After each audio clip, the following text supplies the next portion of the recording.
Hey guys, how are you all? Welcome to my channel. If you enjoy watching our videos, then do like and subscribe to our channel. Also, don't forget to mention which part of the video you like the most in the comments. So without much delay, let's start the video. Wasting any more time. Let's begin the story. Iruka looked at his class, grateful that this class was graduating in a few months, and began the day's lesson. Now then, students, today's lesson will be focused on one of the most dangerous foes you can face in the field as a ninja, Jinchuriki. These ninjas are unique because they each have one of the 9 bijou sealed within them. This grants them powers far greater than normal ninjas, even ninjas with powerful Kekkei Genkai at their disposal. While not unbeatable, a Jinchuriki is a powerful foe and should not be fought head-on. In fact, it is advisable for most ninjas to avoid fighting with them at all. The reason why you should not directly fight a Jinchuriki is because of the bijou they contain. Bijou have an influence over their power even when their powers are being controlled by the ninja they are sealed into as a Jinchuriki. Should the ninja become too stressed by combat, the bijou will take over by various levels of control and go on a rampage. Some villages such as Suna and Iwa capitalize on this fact and deliberately make their Jinchuriki seals weak so that they can act as mobile deployment means for the demons. Other villages have their Jinchuriki trained to use the bijou's power without giving up control. However, the training is never 100% effective, and letting the bijou out as an attack is still kept as a last resort. Luckily, your chance of fighting a Jinchuriki is incredibly slim given that there is a max of 9 of them at any one time. Currently, it is known that Kiri, Kumo, and Iwa all have 2 Jinchurikis while Taki, Suna, and our own village only have 1. Furthermore, as your classmate demonstrates, it takes years for a Jinchuriki to grow powerful enough to where you should automatically flee if they enter the battlefield. Furthermore, humans normally cannot handle the strain of demonic chakra, and so the vast majority Jinchuriki have to either limit the usage of their demon's power or can only serve for a few years. Of course, there are exceptions to every rule, and luckily First Konoha is the exception to the limitations of Jinchuriki. Because of the Uzumaki bloodline, Konoha has potentially the strongest Jinchuriki possible. This is because the Uzumakis are able to resist demonic chakra's harmful effects and remove the demonic wool from the chakra. Because of this, Konoha has only had 3 Jinchurikis while other villages are on their 7th or 8th Jinchuriki for a bijou. Several members of the class turned to glance over to where Naruto was sitting. It was a little disconcerting to think that the friendly and slightly goofy kid had that much power sleeping inside of him. They all had heard how the Kyuubi was sealed into Naruto by the Yondaime after he killed Madara Uchiha for releasing the Kyuubi from Naruto's mother to destroy the village. However, it was hard for the children to accept that Naruto would one day be able to wield a power that could have easily destroyed the village if his mother hadn't used her dying strength to keep the beast from attacking long enough to be sealed. Naruto himself sat bored in his seat as Iruka explained a few non-classified details on how to handle a Jinchuriki. Grandpa Sarutobi had already taught him about these details so that he knew about his weaknesses. While not his blood grandfather, the Sandaime had taken Naruto into his family as a foster child since his godfather was mostly out of the village maintaining various spy rings. Naruto liked it at the Sarutobi compound because the clan accepted him completely and didn't treat him at arm's length. It wasn't that Naruto was hated by villagers, he just wasn't someone they felt at ease with. There were only a few kids in school who had been willing to play with him and could be counted as friends. Still, Naruto had to admit that the villagers' respectful distance was better than what Jinchuriki in other villages got. Hell, Suna apparently tried to kill its Jinchuriki on a monthly basis. Yes, Naruto thought, he definitely had a good deal when it came to being a Jinchuriki. Naruto and the other students who had let their minds wander were brought back to reality when Iruka called for the lunch break. Like several students who had studied ahead, Naruto headed for the windows and walked out of the classroom. However, he headed up to the roof while the others were heading down to the outdoor dining field. Once on the roof, Naruto unsealed a picnic table and waited for his friends to arrive. Shikamaru, Choji, and Kiba walked in through the roof door and sat down at the table. The quartet quickly wolfed down their lunches. Even the usually lethargic Shikamaru could devour food with surprising gusto. Once they were done, Kiba pulled out a telescope and grinned. "Hey guys, who wants to join me for checking out hot springs? After all, it's Women's Wednesday and you know they get the most babes today." Choji and Shikamaru unsealed their telescopes and set up camp right next to where Kiba had his telescope placed. Why else would they have their lunch on a hot roof? Naruto rolled his eyes and took his place as lookout. Kiba had great ideas for pranks, but man was he a pervert. Naruto didn't join in the weekly peeping session because if he wanted to see some skin, which he didn't, swiping a video or two from his grandfather's collection would be the safer course of action. Hearing the sounds of someone walking up the stairs, Naruto called out to his friends. "Someone is coming, guys." Unfortunately for them, the trio was too focused on the bathing babes in their telescopes. Naruto shrugged his shoulders and walked down the wall out of sight. He then pulled out some popcorn and waited for the show to begin. A big fox grin appeared on Naruto's face as he sat on the wall and listened as his pals got beaten up by Anko, who was subbing for the gym teacher this week. Princess Donna of the Amazons rushed through the woods of the Themyscira towards one of the Amazons' armories. Donna was running towards the armory like the fate of the Amazons rested on her getting there as soon as possible, and it was. None of her sisters were able to stop the magician Felix Faust as he attacked the Themyscira. His magic turned them to stone before they could lay a blade on the old man. Before she had been turned to stone, Philippus had charged Donna with retrieving the amulet of Hecate from the mystical armory. The amulet would render whoever wore it immune from any curses like Faust was using. If she could get it, then she could kill Faust and free her sisters. The young princess let out a sigh of relief when she came into view of the armory. Donna quickly ran to the door, opened it, and dashed into the armory. She then rushed about looking for the amulet. It wasn't hard to find the amulet since it was sitting on a pedestal slightly off-center in the armory. The princess quickly walked up to the pedestal and grabbed the amulet. Well, a voice from behind Donna said, causing the princess to whirl around in fear. Faust was standing in the doorway holding his Medusa medallion. It seems that one of you Amazons was able to escape. However, it was foolish of you to run indoors like this unless this is where you wanted your statue to be. He then activated the medallion, sending 2 mystical beams of energy. The beams hit Donna, but didn't do anything. The magician's eyes became wide in shock because Donna didn't turn into stone. His eyes then spotted the amulet in Donna's hand. Faust quickly regained his composure and said, "I see. That little amulet of yours grants you protection from some magical attacks." Donna grinned and shot back, "Yes. Thanks to it I'll be able to defeat you and force you to undo the damage you've done." The Themyscira's youngest princess grinned and then rushed at Faust, assured of victory now that she had the amulet. Her charge abruptly ended when the princess slammed into an invisible wall a foot away from Faust. The arcane practitioner shook his head like he was scolding a student. "Did you really think I hadn't prepared any personal defenses, princess? After all, an arrow can still kill someone if it's made of stone instead of metal." He then frowned as Donna backed away a few feet so she could assess the situation. "That amulet is going to be a problem for me. I don't care what happens to you, princess, as long as you're not around when I summon your sister. However, I don't suppose you'll be willing to let go of the amulet and be turned into stone. Of course you won't let yourself be turned into stone. Your foolish pride will not let you. I'll need to get rid of you." Faust stretched out his hand, causing the barrier to extend around Donna.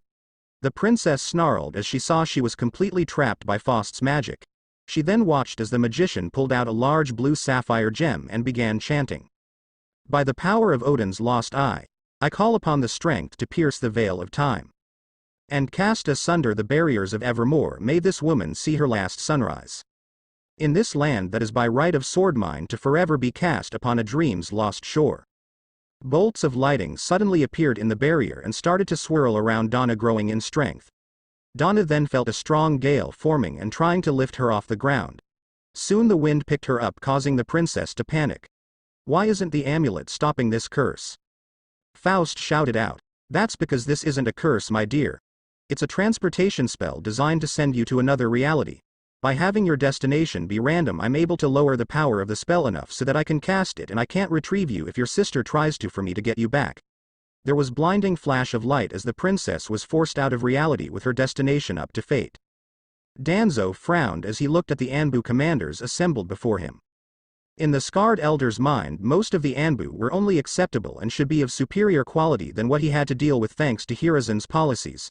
It was times like this, when he was going over the Anbu training records, that he wished he could get rid of the emotions early on in shinobi training. Far too many Konoha shinobi were too soft. Sure, some people could use emotions to become stronger.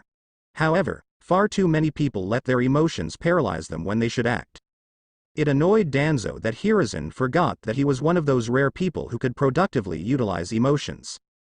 That and the Sandame's public relations campaigns, while financially very profitable, weakened Konoha's forces in the grizzled Warhawk's mind. Years ago, Danzo had thought about creating a sub-branch of Anbu that would properly train shinobi from the ground up to protect Konoha. That idea had been so tempting to him, however, it was only a dangerous idea. Doing something like that would divert valuable resources from Konoha and could weaken the village's defenses. If it was found out, a civil war could break out, hurting the village. But most importantly, such a plan would break the unity of the village. There could only be one Hokage, and Danzo wasn't the Hokage even if he wished he was. Turning his attention back to the Anbu, Danzo gave out his final critiques. Squad Shi is not up to proper standards. Captain Bear, you must double your squad's training routine. There can be no give in your men's abilities. Now, let's put this aside and focus on the hunt for Orochimaru. Before Danzo could continue, an electrical whirlwind appeared in the middle of his office, forcing everyone to duck for cover. When the storm abated, Danzo and the Anbu captains were greeted with the sight of a confused and slightly dazed Donna standing in the briefing room. Immediately, the old Warhawk and leader of the Anbu assumed that the princess was an enemy agent sent to Konoha by some unknown jutsu to steal intelligence. Seize her for questioning. Donna whirled around at the sound of Danzo's voice, slipping into a defensive stance. She wasn't about to be beaten even if she had no idea where she was. The first Anbu to approach Donna received a lightning fast punch that sent him flying through walls. Donna quickly kicked another ninja and then flew through three more like a wrecking ball in a china shop. She then smashed the wall on her right and lightly stepped onto the floor. Unlike Diana, Donna was just learning to fly and she trusted her feet in this situation. If he didn't possess absolute control of his emotions, Danzo would have smacked his face in disgust at the ANBU's performance. Seriously, couldn't they take down one girl even if she did have strength to rival Tsunade? Danzo walked over to a microphone and turned it on. Attention Anbu, command has been infiltrated by an unknown agent. Your orders are to capture the woman for questioning. Be warned, as she has demonstrated extreme strength and arrived in the command by an unknown jutsu. Donna raced through the hallway of Anbu Command and saw three ninjas standing in front of her in an intersection. Not wanting to waste time with another battle, Donna shoved through the right wall and continued to run. Unfortunately, she ended up breaking into the indoor throwing range and several ninjas were still there suiting up to go after her. The ninjas took one look at Donna and pulled out their kunai. Seeing the other group of ninjas closing in on her, Donna ran through the range and barely avoided getting hit. When she reached the other side, the Amazonian princess smashed through the wall and slammed her foot into the ground. To her surprise, she broke the floor, creating a gaping hole to the lower level instead of creating a wall of earth. Donna thought about going through the hole for a second before deciding to continue running down the hall. Hopefully, the hole would throw them off. Turning yet another corner, Donna practically ran into an Anbu kunoichi. The princess quickly took a defensive stance and prepared herself for battle. However, the kunoichi made a hand sign as cast a genjutsu on Donna. Most genjutsus were focused around causing pain, paralyzing fear, confusing a person's senses, or trapping a person's mind. This genjutsu worked in a completely different way and blindsided Donna. One moment she was preparing for battle and the next her senses were burning with pleasure. Her brain flooded with endorphins, causing her to pass out from pleasure. Donna groggily woke up and quickly discovered that her limbs were bound in chains and she was feeling as weak as a newborn kitten. Trying not to panic, Donna looked around, trying to get a sense of her location. She spotted 5 people off to the side and tried to listen into what they were saying. It was a good thing that the Amazons were taught every language spoken in man's world, or she wouldn't have understood a word. As it was, she could barely follow what was being said as it sounded like a dialect of Japanese. One of the older people calmly asked, "Were you able to determine how she appeared in the middle of Anbu headquarters, Inoichi?" Donna watched as the man who she now knew was called Inoichi shook his head. "Not exactly, Lord Hokage, her mind is unique. Something with her chakra is very different, making it hard to enter her mind. The closest I can describe it is like when I enter Naruto's mind for his yearly checkup. I checked and she doesn't have a seal, so she isn't a Jinchuriki. From what little I could get is that she's from a kingdom I've never heard of and was very important there. She was apparently sent here by some attacker, but how I can't determine from the scant images I could glimpse." One of the elders glanced over to Donna and frowned. He then said, Hiruzen, the prisoner is awake. I think we should question her now. Hiruzen glanced over at Donna and nodded his head. You're right, Homura. Hopefully we can get the answers we need. He then walked over to the Amazon princess with his advisors and Inoichi following him. In a firm voice the Hokage asked, Who are you and from what land do you hail from? Donna looked up at Hiruzen and defiantly replied, I am Donna of the Miskira, second princess and daughter of Queen Hippolyta of the Amazons. Who are you to imprison me so? Very quickly Hiruzen said, I am the Sandame Hokage and ruler of this village. Lady Donna, you are being held for infiltrating a military facility via an unknown method and assaulting several of my shinobi who were attempting to detain you for questioning. I know of all the peoples and lands with 2 years of travel from the land of fire and have never heard of the Miskira or the Amazons. That means you're either lying to me, which I can plainly see you're not, or your people are from the other side of the world. It doesn't really matter at this point because you are effectively alone and it is up to me to determine what your punishment will be for your crimes. If you cooperate with us you'll be granted a lighter sentence for your crimes. However, if you refuse to cooperate with us we'll be forced to use more unpleasant methods to get the information we need from you and your punishment will be far harsher. It's for the good of my village's security, I'm sure you understand my position.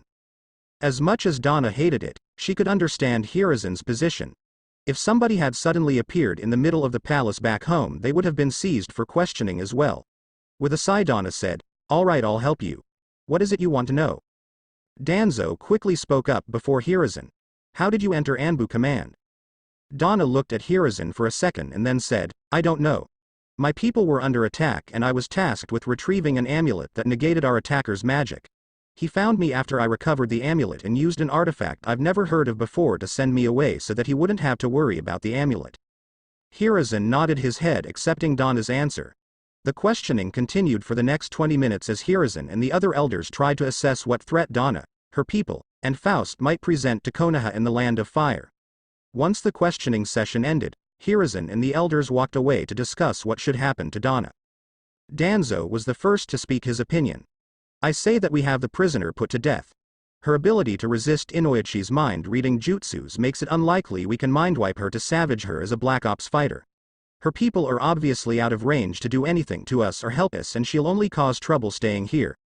Killing her now prevents us from losing Shinobi if she escapes and allows us to deny ever seeing her.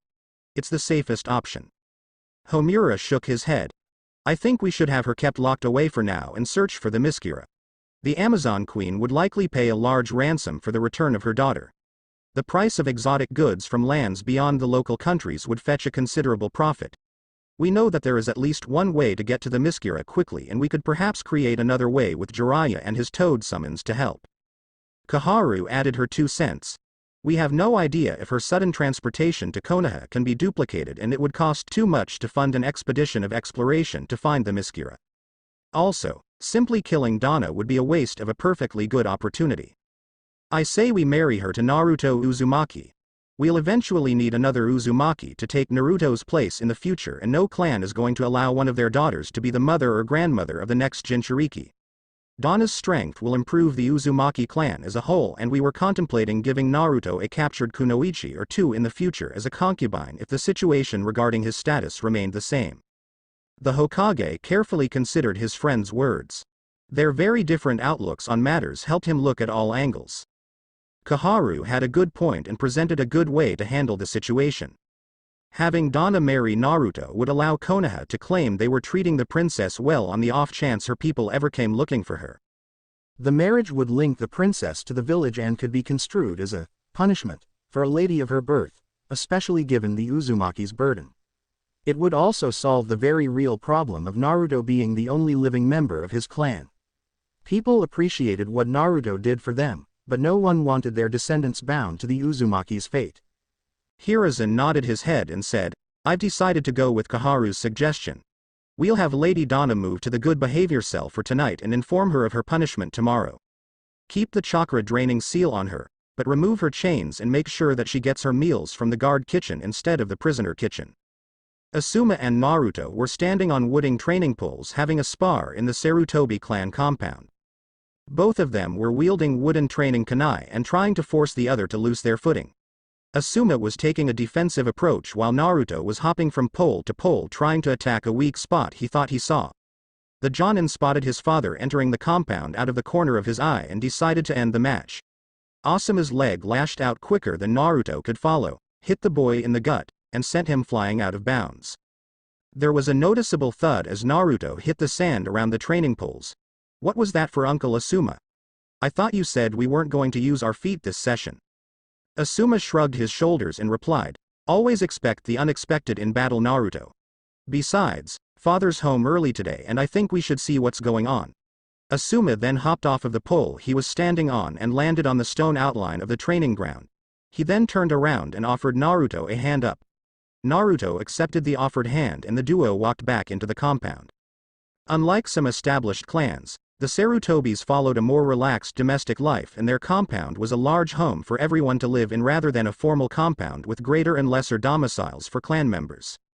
Hiruzen was quickly found by the duo sitting on one of the couches boiling some water for tea on a coffee table in the living room. The old Hokage smiled when he saw his son and ward walk in the room. Hello Asuma, Naruto, it's good to see you both.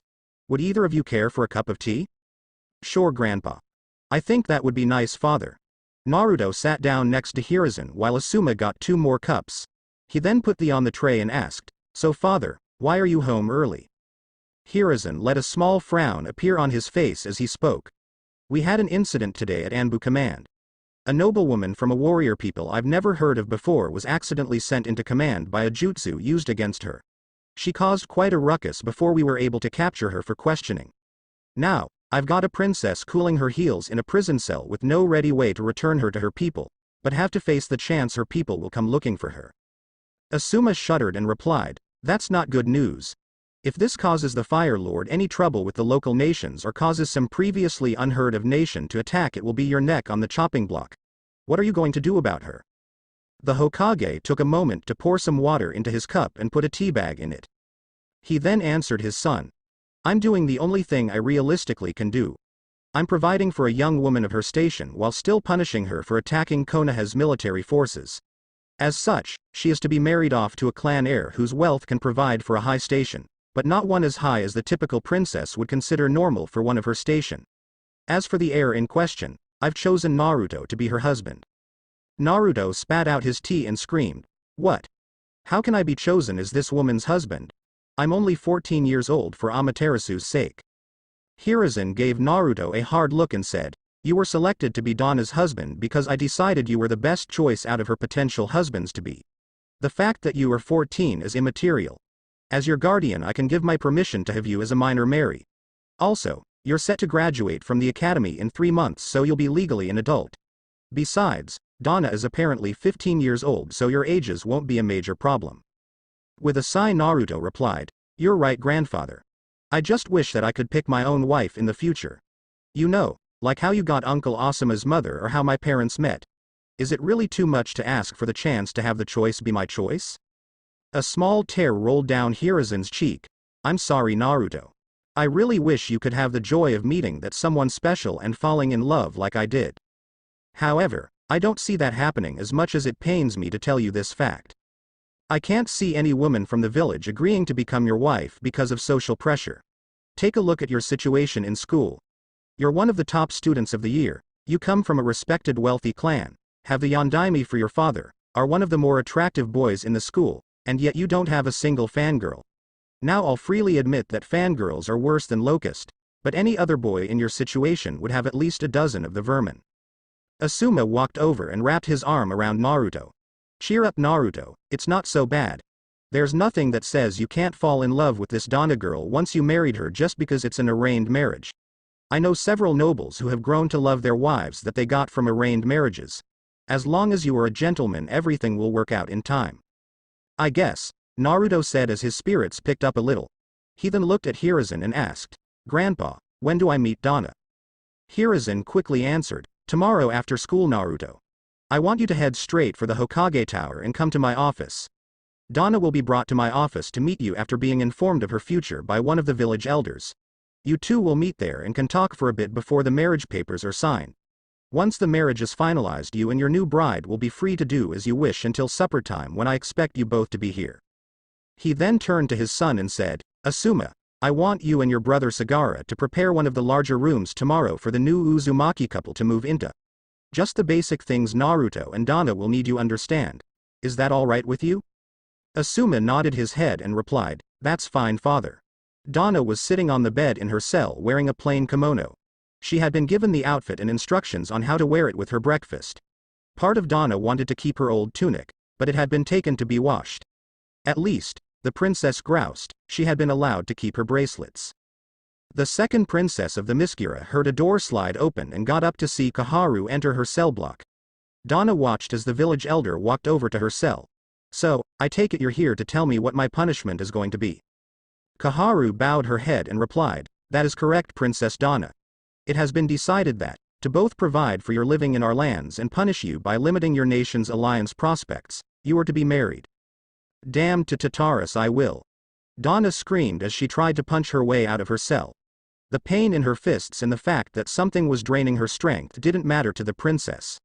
Dana snarled like a wild beast and said, No Amazon will ever allow herself to be end like that.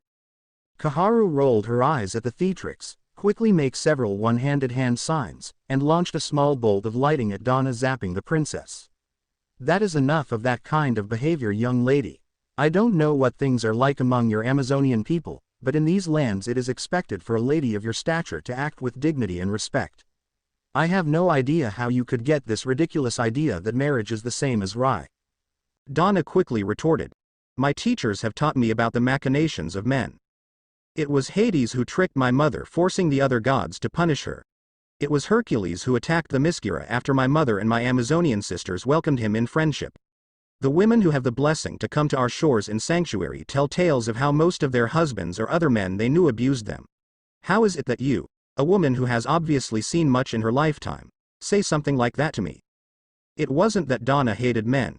In fact, she shared her older sister's curiosity for man's world. She was simply reacting out in stress from her current situation. Between Faust's actions and ending up a prisoner, the princess was latching on to the more hostile lessons she had previously ignored. Kaharu's gaze softened just a tad as she listened to Dana's rant. I'm sorry to have to hear what some of your people have experienced. However, let me put your fears to rest, as women are not mistreated here. The men in these lands are raised to treat women properly for the most part. The few men who don't learn how to give women their proper respect do so at their own risk. Angering someone who has or has friends who have detailed knowledge of poisons is not conducive to idiot breeding. Unable to help herself, Dana cracked a small smile. At least these women had some protection that several foundlings didn't have. It also provided her with a way out of this mess if need be. Dana wasn't going to automatically kill her husband. Even the mere thought was making her green. However, she was seriously considering it if he stepped out of line 1 inch. The old kunoichi easily read Dana's thoughts from the look on her face. I would suggest you try and get along with your future husband. I did not suggest you be married off to Naruto Uzumaki just for him to die because of a spiteful bride. While we don't look too closely when a disreputable man passes away in the night, the death of a young man known for being friendly to everyone would be investigated very closely. Besides, anyone near Naruto when he dies will likely be killed by the demon's dispersal. Dana blinked her eyes in confusion. Demon? What demon are you talking about? Knowing that it would be best for her to know, Kaharu quickly started explaining. There are powerful demons in these lands that have the power to destroy entire cities with ease. The only way to prevent the demons from going on a rampage is to seal them into people. The Uzumaki clan protects this village from the Kyubi, the most powerful of the demons, in this manner and has done this task well. Unfortunately, Naruto is the last of his clan and only his clan has the ability to contain a biju without harmful effects to the container. If he dies with no blood heir to pass his burden on to, everyone in the land will likely die. Seeing a potential opening, Dana said, I'm a poor choice for a brood mare if that's what you're looking to use me as. Due to our births, both my sister and I were born sterile. Normally, Dana would never admit this. However, this situation was not normal at all. To the princess's surprise, Kaharu let out a small chuckle. That might have been true once, princess. Our doctors did a thorough check of your body before you were interrogated just to be sure you didn't have any suicide seals or implants. Your reproductive system is badly damaged. However, it is repairing itself at an almost alarmingly fast rate. Within a month or two you'll be able to bear a child like any other woman. It's possibly a side effect of that just sue that was cast on you. I for one don't know. Still, we're not expecting you to have a child in the next year or two. Now come on, it's time for you to meet your husband. Donna backed into her cell in fear as Koharu pulled out the key to the cell. Seeing the fear in the princess's eyes made the elder Kunoichi want to scream. Were the Amazons a bunch of scared fools that the thought of men frightened them that badly? Once again, Koharu sighed and started to talk to Donna. Look, princess, you're in a foreign land without the ability to contact your people. It's quite obvious that your people have pounded into your head that man is the root of all evil when it's actually human stupidity. The only evil that has men at its root is when a man's root is too small. Now, remember that this marriage is vital to your future safety. By becoming Mrs. Uzumaki, you secure a base for yourself in Konoha and resources to see to your needs. This will allow you to learn about the Land of Fire and its surrounding countries. Only a fool moves without knowing what's around them. Given that Naruto is a good young man who will want your approval, you can easily work things so that the marriage is bearable if not enjoyable. If your mother didn't teach you how to control a husband because she failed to learn so herself, you can come to me or one of the other older wives for advice. In time, you can become a full member of the village and go on missions or work on a way to contact your homeland. On the other hand, you can fight your way out of here and try to flee the village. There's a high chance you'll be recaptured and then either held for ransom or killed as a spy. On the off chance you do manage to escape from the village, you'll have no resources, no knowledge of the area or how to blend in, and be a wanted criminal in these lands. No village would offer you sanctuary, and attempts to capture you will be made if you're spotted in the area by any local authorities. If you don't end up eaten by a wild animal, you'll be raped and killed by bandits or sold as a drug addicted in the criminal underground. I am not trying to scare you, girl. However, these are the facts of your situation, princess. The choice before you is simple. Learn how to adapt or be stubborn and get yourself killed. For your sake, I suggest you take the first option. The kami have no tolerance for pride or stupidity. With that said, we have an appointment to meet. Naruto nervously paced back and forth in the Hokage's office, wondering what he was going to do. How was he supposed to get along with a young woman he hadn't even met yet and marry her? He was only 14, for Inari's sake. It's not like he had any idea what to do about being married, and to make matters worse, Hiruzen told him that Donna came from a culture that was apparently apprehensive about men. Someone somewhere had to be messing with him. Just as Naruto was about to make another pass, the door opened to reveal Koharu and Donna. Naruto took one look at Donna and tried not to pass out in shock. He then blurted out, "I thought you said I would be married to a princess, not a tenyo." Hiruzen and Koharu smirked at Naruto's declaration while Donna was completely confused. Donna's temper started to build, thinking she had been insulted. Koharu quickly averted a confrontation by whispering into Donna's ear, "He called you a heavenly messenger. Outside of the goddesses, they're supposed to be the most beautiful beings in the world." Donna's temper instantly evaporated and a faint blush grew on her cheeks. She had received many compliments over her looks before, but nothing like that. Diana was the one whose beauty was compared to Aphrodite, while she was just Donna. Unsure of what she should do, the princess quickly mumbled, "Thank you for the compliment." Silence started to descend on the room. Naruto looked over to his grandfather for suggestions, but Hiruzen was unreadable. Figuring that the Hokage wanted him to field this by himself, Naruto decided to try and break the ice. "So, do you want to pound me into a pulp before or after we sign the marriage papers?" Donna blinked her eyes in confusion. This wasn't how men were supposed to act. Donna was thrown completely off kilter by the joke. She hesitantly answered, How about I put the pounding on hold until I feel you deserve it?" "Okay. That sounds good to me, Donna. Why don't you tell me what you think, what actions would make me deserve to have you beat me into the ground? If you tell me, then it's completely my fault if you need to beat me up for doing something like that." This conversation was making no sense to the Amazonian princess. Her tutors all said that men were egotistical and demanding. According to what Donna had been told, Naruto should either be boasting about how she should be honored to belong to him or should start ordering her around. Had Faust sent her to Wonderland or something? Konoha was really starting to seem like that crazy land described in those books she had read once for school. Seeing that Naruto was waiting to listen to her, Donna collected herself and politely spoke. "Don't order me around or presume that you're better than me for being a male. I'm reluctantly willing to accept being your wife, but I refuse to be your servant in any respect. Also, Don't think that being my husband grants you any rights to me. Donna paused for a second to point to her chest before continuing. My favors are my own and you'll have to prove yourself worthy of them to me before you get anything. Is that clear? Naruto nodded his head so fast that Hiruzen was wondering if his grandson had invented a bobblehead jutsu. Naruto then smiled at Donna and said, no problem. I don't know what you were expecting me to want, but I'm hoping that we can be friends, partners, and confidants. That's how my parents were to each other according to what I've heard, and I hope we can be like that. Hiruzen smiled and then spoke up. I'm glad to see that the two of you are hitting things off to a good start. If you two would just sign the necessary paper, we can legalize your marriage and then you two can leave to get to know each other better. The Hokage pulled out the marriage document and put a pen on the table. Naruto picked up the pen first and quickly wrote his name in the proper place. He then handed the pen to Donna. The princess nervously accepted the pen and froze as she stared at the document. It just seemed so foreboding to her. Like the mere sight of it would tear her in two. Donna's hands shook as she slowly brought the pen to the paper. With gulp she muttered, Hera, give me strength. Donna then quickly signed the paper before she lost her will. Hiruzen took the marriage contract and gave it his stamp of approval, finalizing the marriage. He then smiled and said, I wish both of you a long, prosperous, and happy union. Naruto, might I suggest you show your wife around the village?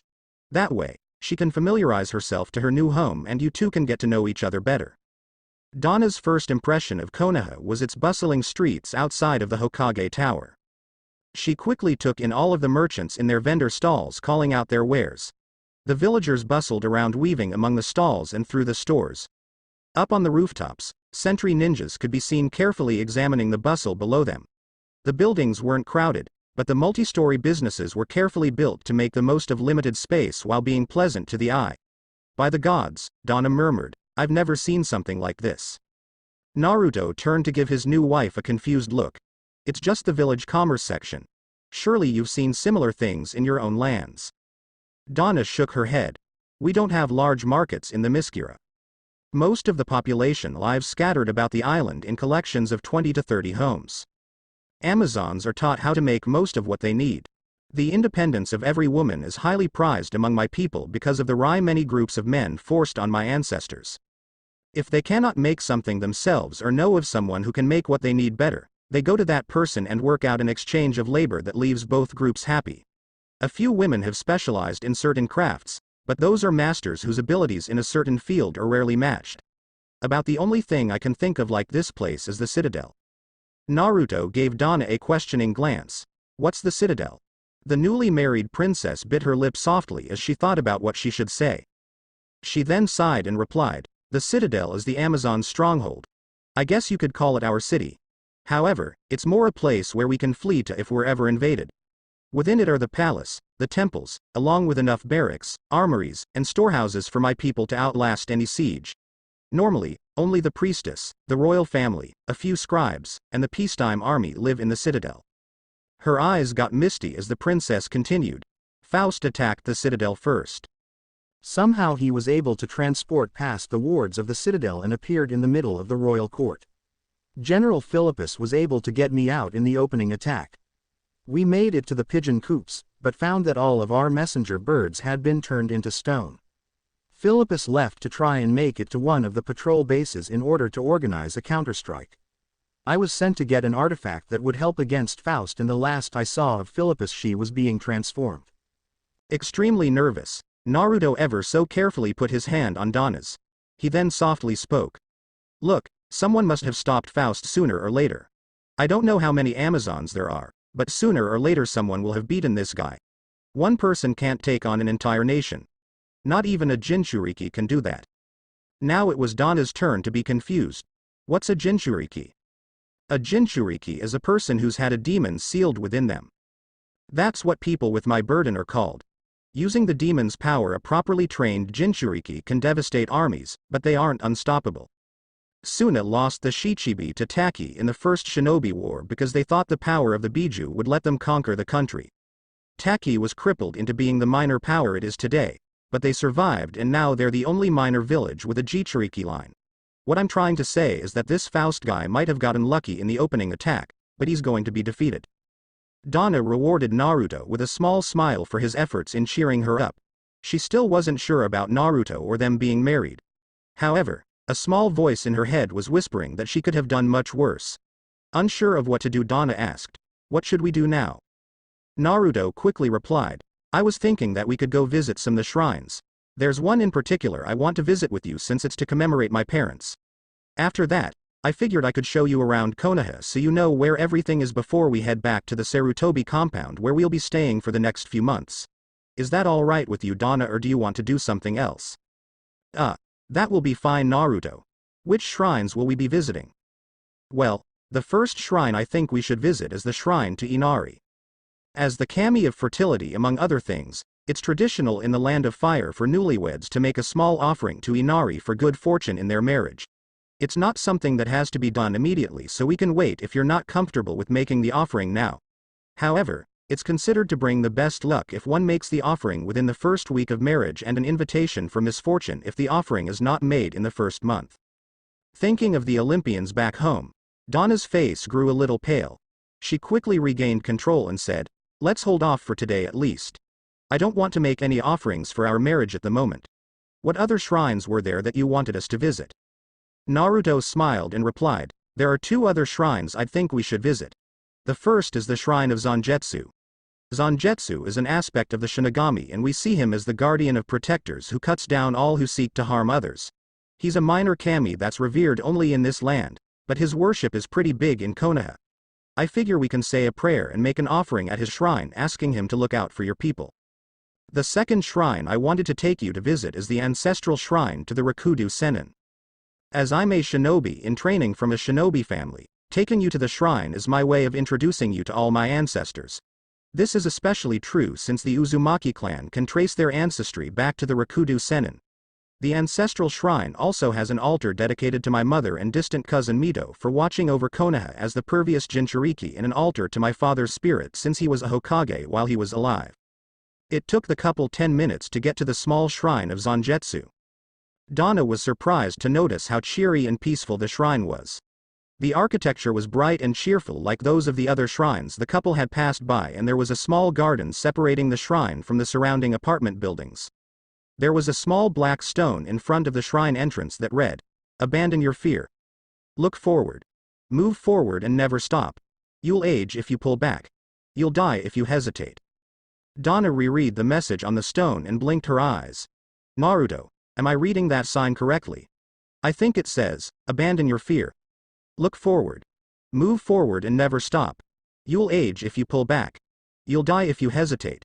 Your people's writing is similar to another that I know, but I have to be reading this wrong because this makes no sense." Naruto glanced at the sign and quickly replied, "No, you read it correctly, Donna. That's exactly what the sign says. It's a basic tenet of Zangetsu's teaching. Legend tells us that Zangetsu appeared to the Rakudu Sennin and spoke these words to him before the Sennin went off to battle the Jubi. From what grandfather told me, Zangetsu's words mean that one should never let fear or worry take hold of them in battle. Also, it means that we should just focus one situation at a time." Just after Naruto finished speaking, one of his classmates from the Ninja Academy appeared in sight coming from the shrine previously hidden by the stone. It took all of Naruto's willpower not to groan seeing Ino appear. He really didn't need to get noticed by the school gossip queen and news bloodhound right now. Desperately, Naruto prayed to whatever kami was listening that Ino didn't turn her head and see him. Unfortunately, none of the kami were listening to him at the moment. That, or Inari was miffed about not getting his offering yet because Ino turned her head and looked at the newlyweds. Ino blinked her eyes and blurted out, "Naruto? What are you doing here? Who's that girl with you? Where's she from?" Seeing Donna tense up, Naruto knew he was in very dangerous territory. He quickly replied, "This is Princess Donna of the Amazonian people. She was sent here via a jutsu used on her when her nation was attacked." After some initial confusion caused by her sudden arrival, her story was verified. "Her people live in the uncharted regions, so we don't know when she can return to her people. The Hokage made a deal with her to make up for the trouble her arrival caused and ensure that she's taken care of until a way can be found to contact the Amazons. The details of the deal are for her to decide to reveal. I was in the middle of taking Princess Donna to the shrine to pray for her people's victory in their war." Ino glanced at Donna and saw a cross look in the princess's eyes. She then glanced at Naruto and said, "I'll see you in class tomorrow, Naruto. It was a pleasure to meet you, Princess Donna. Ino then bolted from the shrine. Partly, it was to let everyone know that there was a princess in town, and partly to get away from Donna's glare. Naruto quickly whispered to Donna.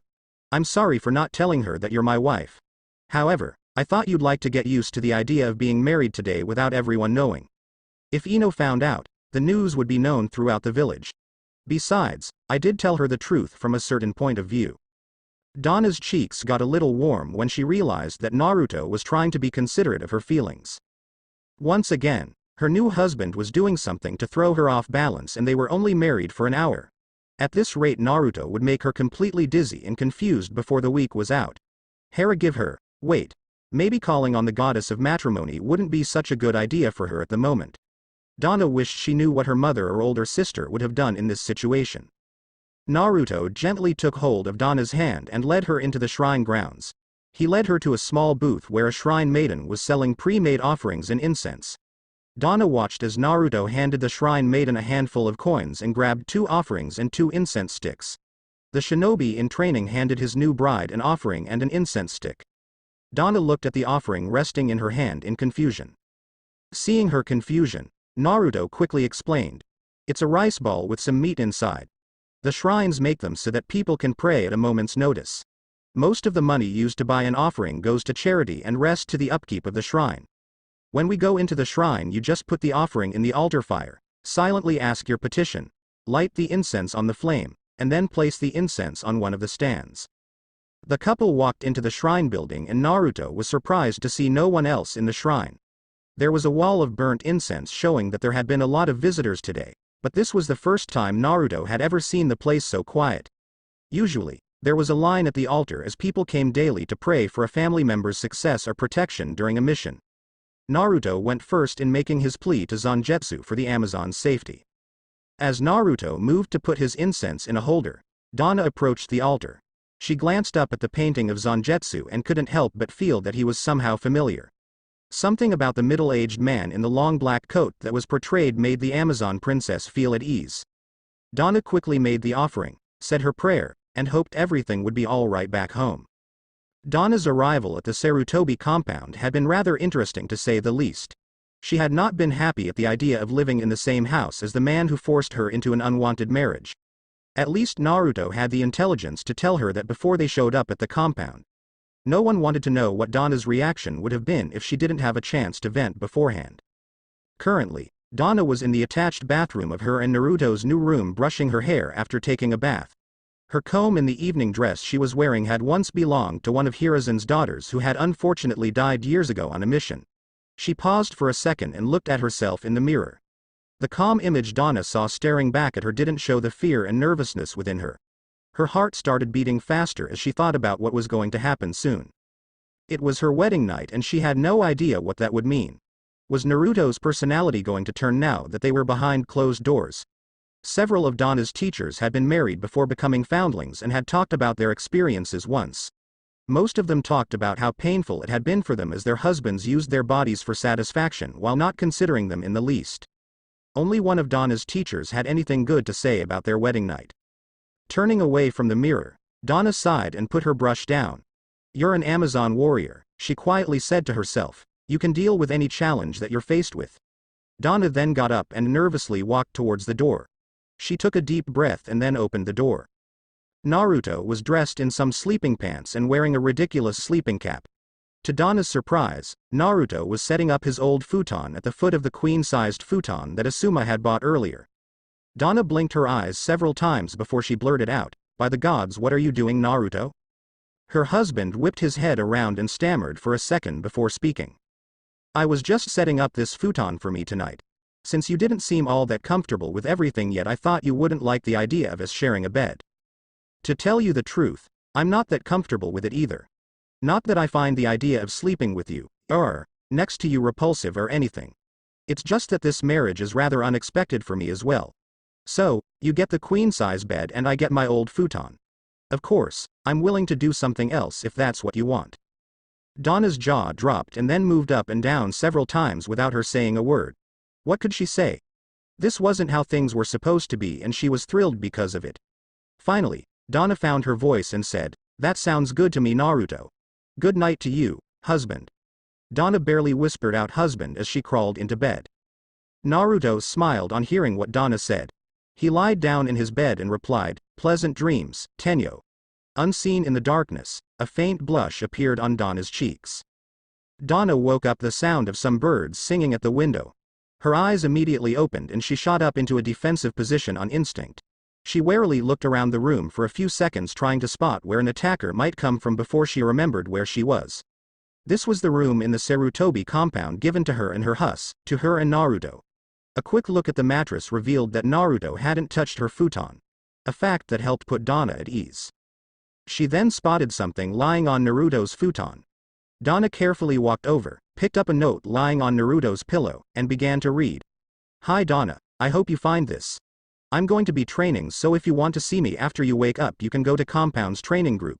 If you don't, that's okay. Breakfast should be held at 7:30, so I'll see you then. I hope you had a good night's rest and I look forward to seeing you later today, Tenyo." The princess's cheeks quickly turned pink as she read Naruto's note. Donna reread the note and then let out a scream of aggravation. She shouted out, "Why that man?" Donna then plopped on the floor shaking her head. "By Hera, none of this is making any sense. It almost makes me wish that Naruto was a slime ball. Not that I want to go through something like my sisters told me, but at least then I'd know what to expect. I can't even begin to guess what Naruto will do next." Not wanting to sit around and mop, Donna sat up and went over to the closet. She picked out a plain dress and quickly changed into it. Once that was done, Donna left the room and started wandering around the compound taking it in. Sure, she had seen most of it last night, but the fact that she was in the home of her husband had made it difficult for Donna to focus on any details. Walking the halls allowed Donna to take in the various landscape paintings hanging on the walls and other details like how the floor creaked in random locations. Donna was paying so much attention to taking in her surroundings that she missed the sound of Konohamaru running down the hall until he nearly ran over her. The Amazonian princess leapt out of the way just in time to avoid a collision. She then turned to Konohamaru and shouted, "Why weren't you watching where you're going?" Konohamaru turned around and scratched his head. "Ah, sorry sister, I didn't mean to almost knock you over." Donna blinked her eyes. "Why did you call me your sister, Konohamaru?" It took a second for her to remember his name as she had only been briefly introduced to the boy last night and she had been more concerned about being married than remembering names. Konohamaru looked up at Donna like she was being crazy. "You're Naruto's wife. He's been a big brother to me since the day I was born. That makes you my sister." That did make sense to Donna. It was slightly disturbing to hear Konohamaru call her sister, but it did make sense. Donna nodded her head and replied, "Okay Konohamaru. I was just a little surprised to hear you call me your sister. It's not something that I ever expected a man or boy to call me." She then started to walk down the hall towards the dining room. Konohamaru quickly scampered off after Donna. As soon as he caught up to her he asked, "Is that because there are no guys where you're from?" The princess paused and looked down at the 8-year-old kid following her. "Yes, that's why I was surprised to hear you use that word." She then resumed her walk to the kitchen. Once again Konohamaru asked Donna a question. "Why are there no guys where you came from? I mean, I get that you wouldn't want to spread your cooties around to kids, but what about your dads and uncles? Don't you want your father to read you a bedtime story?" That question threw Donna for a loop. How was she going to explain this to her persistent new friend? "I don't have a father, Konohamaru." "Oh, I see. Your father did something really bad that got him thrown out of his clan. I'm sorry to hear that, Donna. Don't worry. You got another father when you married Naruto. His dad might have died the day he was born, but he's definitely someone to be proud of." Donna felt like groaning in frustration. "No Konohamaru, I mean I literally don't have a father. My mother once molded some clay into the shape of a young girl and the gods gave the statue life, bringing my older sister Diana into existence. She saved the remaining clay and years later used it to model a baby. The blessing that gave birth to my sister must have remained in the clay because that model came to life. That is how I was born." Konohamaru gave her an "Are you serious?" look and then shook his head. "Do you really expect me to believe that? I may be only 8, but I'm not naive. I know all about the birds and the bees ever since I caught my uncle watching a porno last year. Hell, Naruto even told me where Uncle Asuma and grandfather stash their favorite porn so I'd have something to hold over their heads." The princess shivered as she remembered seeing some of her guards' more unconventional reading material. S&M Yuri books from Japan were not her idea of good reading material. The fact that Konohamaru was so calm about seeing something like that really bothered her. What kind of world had she been sent to? Trying to regain her calm, Donna firmly stated, "Believe what you will, Konohamaru. However, no man has ever steeped foot on the Miskira, and my mother has never left the island since she set foot on it years before my sister was born." With that said, Donna left Konohamaru to head to the dining room. Breakfast was called shortly after Donna reached the dining room. Hiruzen sat at the head of the table with Asuma at the opposite end. The Sandame's other two sons sat at his right with their wives while the Uzumakis sat at his left. The young members of the Sarutobi clan filled up the spots between the couples as Asuma. Breakfast was simple as the Sarutobi clan didn't like the idea of eating fancy foods at every possible meal. Naruto and Hiruzen's children could practically recite verbatim the Hokage's speech about how too much noble dishes ruined one's ability to fight. Halfway through breakfast, Hiruzen turned to Donna and calmly spoke. "I have arranged for you to be tutored while Naruto is at the academy. While I have no doubt that you received the best education available to your people, Donna, there are many things customary in these lands that are probably unknown to you. Kaharu has agreed to be your tutor and she will arrive in an hour to begin your lessons." Donna nodded her head and looked down at her plate. It was just another reminder of that accursed deal she had been forced to make since Faust sent her here. True, Naruto was not nearly as bad as she feared, even though he was confusing. However, the idea of lessons to her was like rubbing salt on a wound. About the only good thing she could see is that this would give her more knowledge of her surroundings. Naruto got to class early and kicked his feet up on his desk to relax before the teacher arrived. He closed his eyes and immediately Donna's image came to mind. His bride's image taunted Naruto, making his dream seem so close and yet even farther away than it had been. Naruto's dream and also his deepest wish was to have a family. Sure, he wanted to be a great ninja, but that was a secondary goal. Having a loving wife and a large family of children was his deepest wish. Until yesterday, it also seemed to be the most unlikely for him to ever get. Becoming a great ninja was rather easy. Naruto's bloodline gave him an innate advantage and Konoha had many opportunities for him to train. All that was needed to be great was for him to train, be willing to work, and put in the time needed to grow strong. His father was just one proof of that. Minato was the son of silk merchants with no shinobi heritage at all, and yet he became the only SS-class shinobi. Greatness was for those with the will and strength to take it. However, having a large and loving family was an infinitely more challenging task. Finding someone to love or winning the love of someone that you've been engaged to by your elders was difficult enough for regular men. Naruto knew that he'd have a much greater challenge given his burden. None of the clans wanted to have their blood connected to the Uzumaki's burden. A woman might have fallen in love with him one day, but Naruto knew that the open knowledge that one of his kids would have to bear the Kyuubi one day would prevent almost anyone from pursuing more than friendship. If Naruto had some siblings or cousins, his burden wouldn't be so bad in that department, since then there would be the chance that his burden would fall to a nephew or more distant cousin. Maybe that would be the case in another world, but Naruto had to deal with the fact that everyone knew one of his kids would be the fourth Jinchuriki of the Kyuubi. As much as Naruto hated it, he knew that until recently his children would most likely be with kunoichis assigned to ensuring that the village had a suitable person to be the next Jinchuriki. It wasn't meant to be callous, but Naruto knew that it was him getting the raw deal out of the needs of the many outweighing the needs of the few. To have Donna as his wife was frightening and exhilarating. Grandfather's pronouncement had shocked Naruto and he had been frightened by it. Naruto didn't have a clue how to be a good husband and didn't want to miss this opportunity to have a loving family of his own. The Sarutobis treated him like family, but they weren't his clan. With Donna he had the chance to have the family he would have had if Madara hadn't attacked. She was everything he secretly dreamed of in a wife. Donna was beautiful beyond words to Naruto. He didn't mean to sound like a fool when he first spoke to her, but her beauty honestly made him think that she was a Tenyo.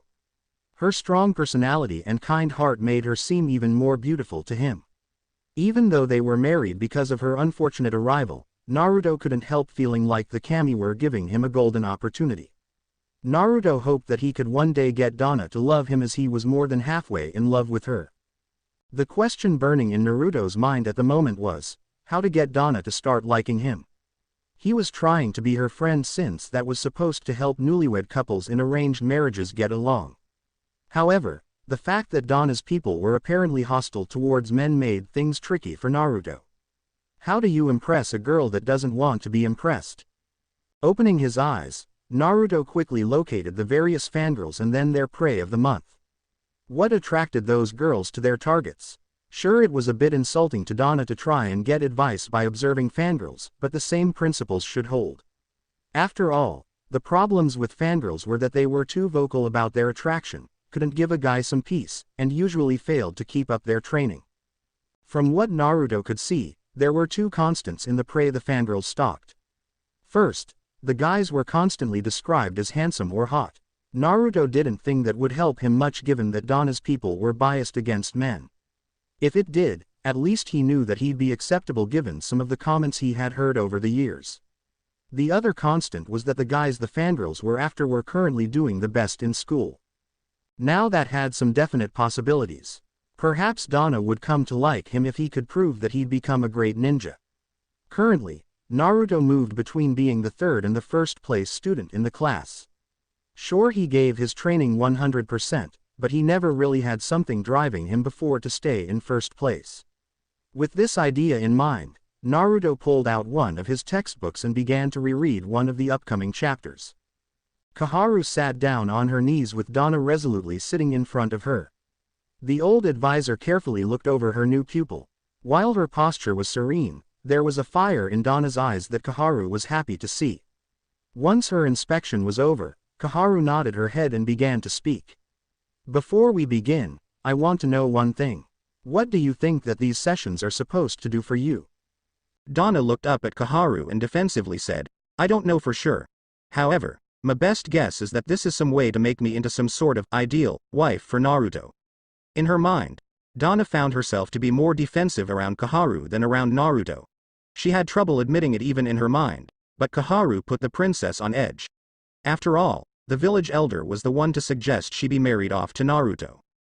Kaharu let out a small snort and replied, This is Konoha, not the daimyo's court. Ninjas deal with reality and don't expect anything to be ideal. How can we expect you, someone from another land and culture, to be an ideal wife when even the noble's daughters can't meet those ridiculous expectations? Kaharu paused to shake her head at the idea before continuing. My purpose here is to give you the tools needed to be a good matriarch of a ninja clan. It is expected that both husband and wife share in the duties needed to keep a clan running. Usually, these duties are divided up by mutual agreement of the couple. However, I will be focusing your initial training on domestic tasks since you are currently a civilian along with lessons to blend in here. Over the next few weeks I will be teaching you how to handle finances, local laws, detecting and neutralizing poisons, the current power structure in both Konoha and the Land of Fire, and finally, some highlights of the culture of this land. You'll also be provided with several standard books that are very popular among wives in this village for advice in cooking and, however, that falls under the realm of independent study. With a casual motion, Kaharu unsealed several thick textbooks in a relatively thick folder. She then pointed to the books and said, These are the standard textbooks used to teach a person how to handle clan finances. They hold all of the laws relating to clan finance and detailed instructions on how to file all of the necessary paperwork and what each document represents.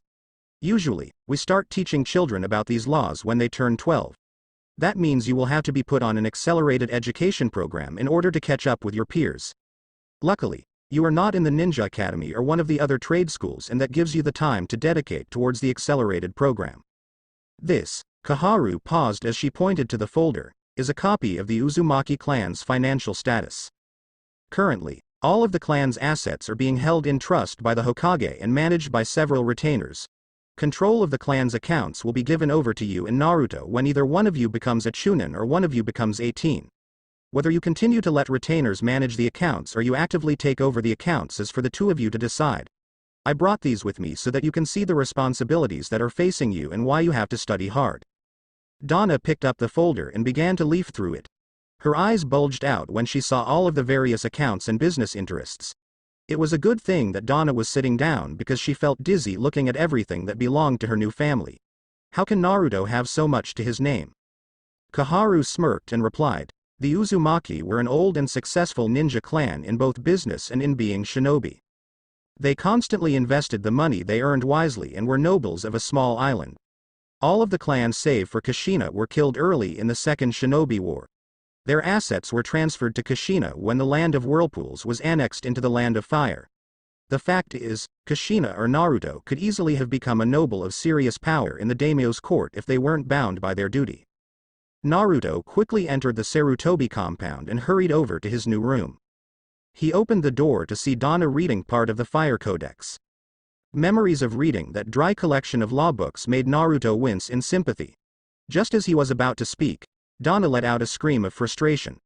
Why by the gods are there so many laws? Donna looked ready to toss the book as she continued to blow off steam.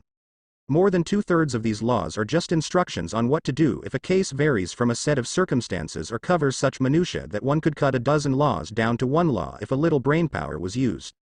A chuckle from Naruto caused Donna to whip her head around and see that she wasn't alone. For a second, Donna just sat and stared at Naruto before she started to blush in embarrassment. Naruto quickly spoke up. I said the same thing when I had to study all of those laws. Grandfather told me that we have so many stupid laws because the daimyos like to keep the lawyers busy. After all, they can't sue anyone if they're arguing over how many cats can tap dance in the forest. Donna blinked her eyes and then giggled. That would explain it.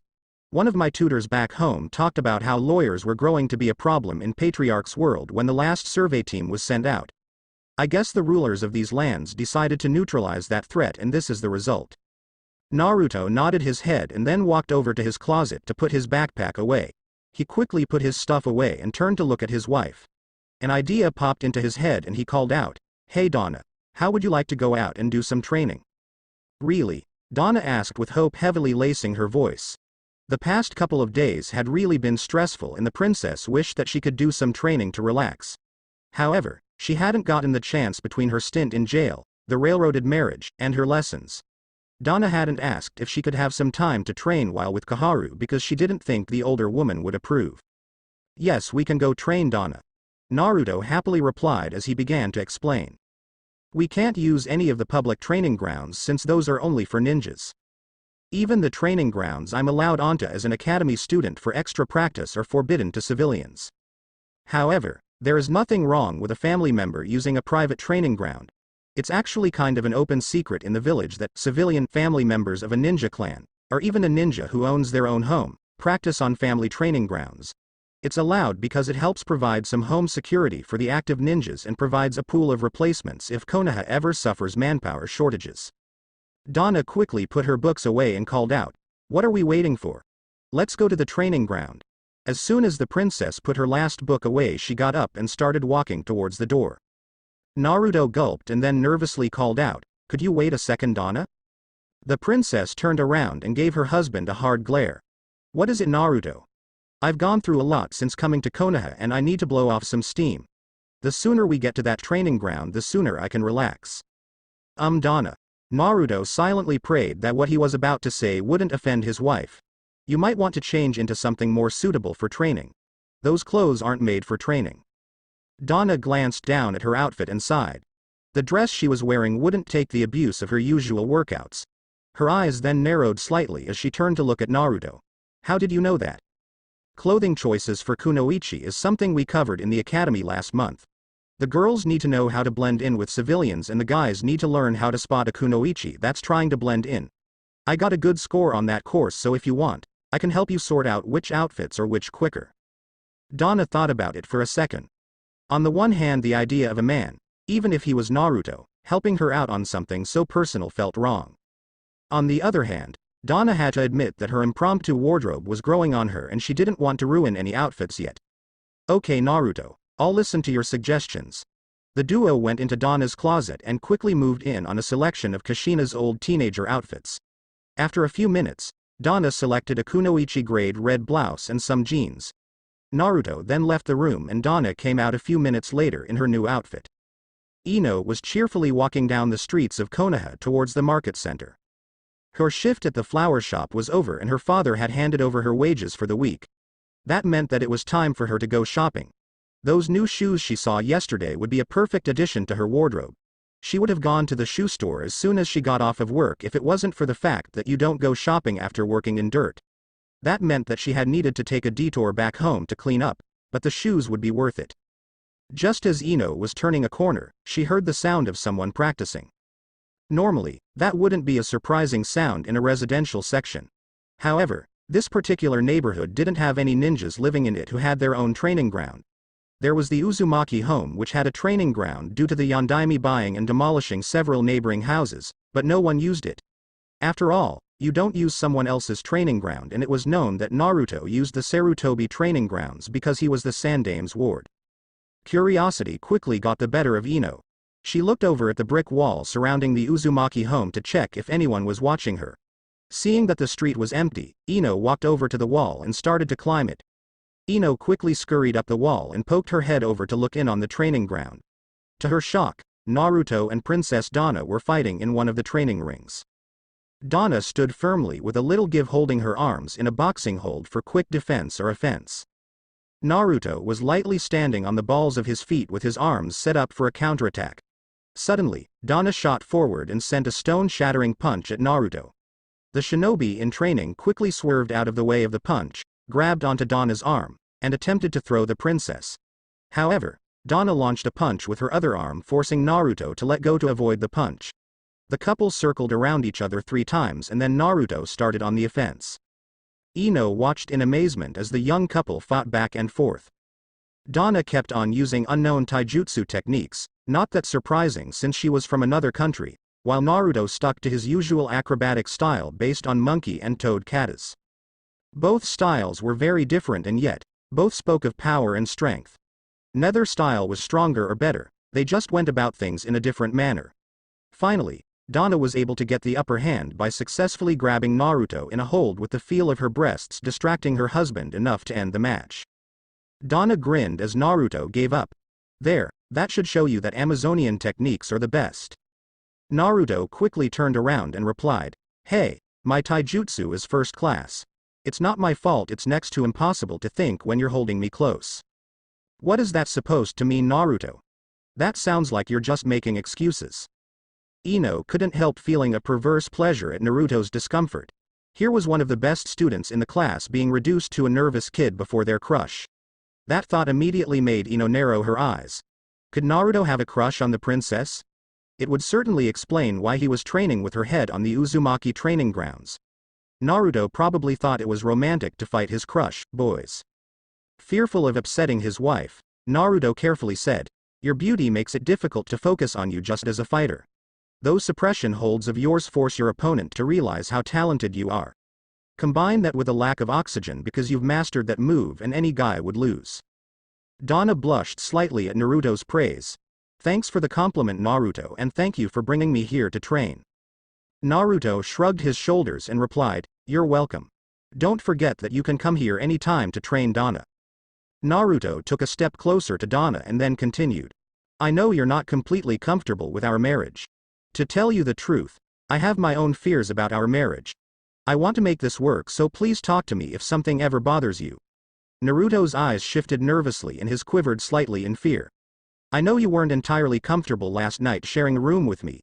If you want, I can talk to grandfather about letting you move into the Uzumaki house. I don't want you to move, but I'll happily do it if you want it, Donna." The princess closed her eyes and thought about Naruto's offer. It was tempting. If she was living on her own, it would be easy to pretend that she wasn't married.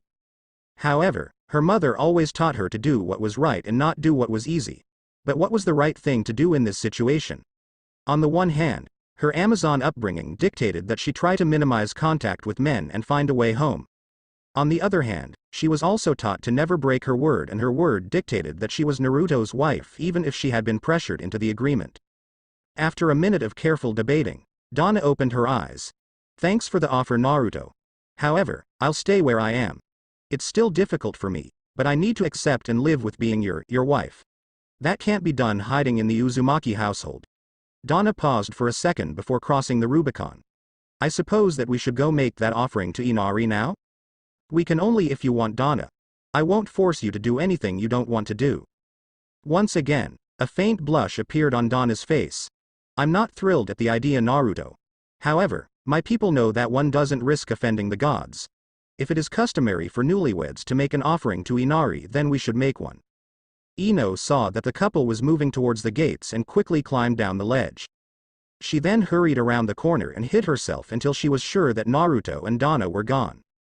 Once she was safe from discovery, Ino grinned like a madman. Her inner gossip was doing back at the news that Naruto was married.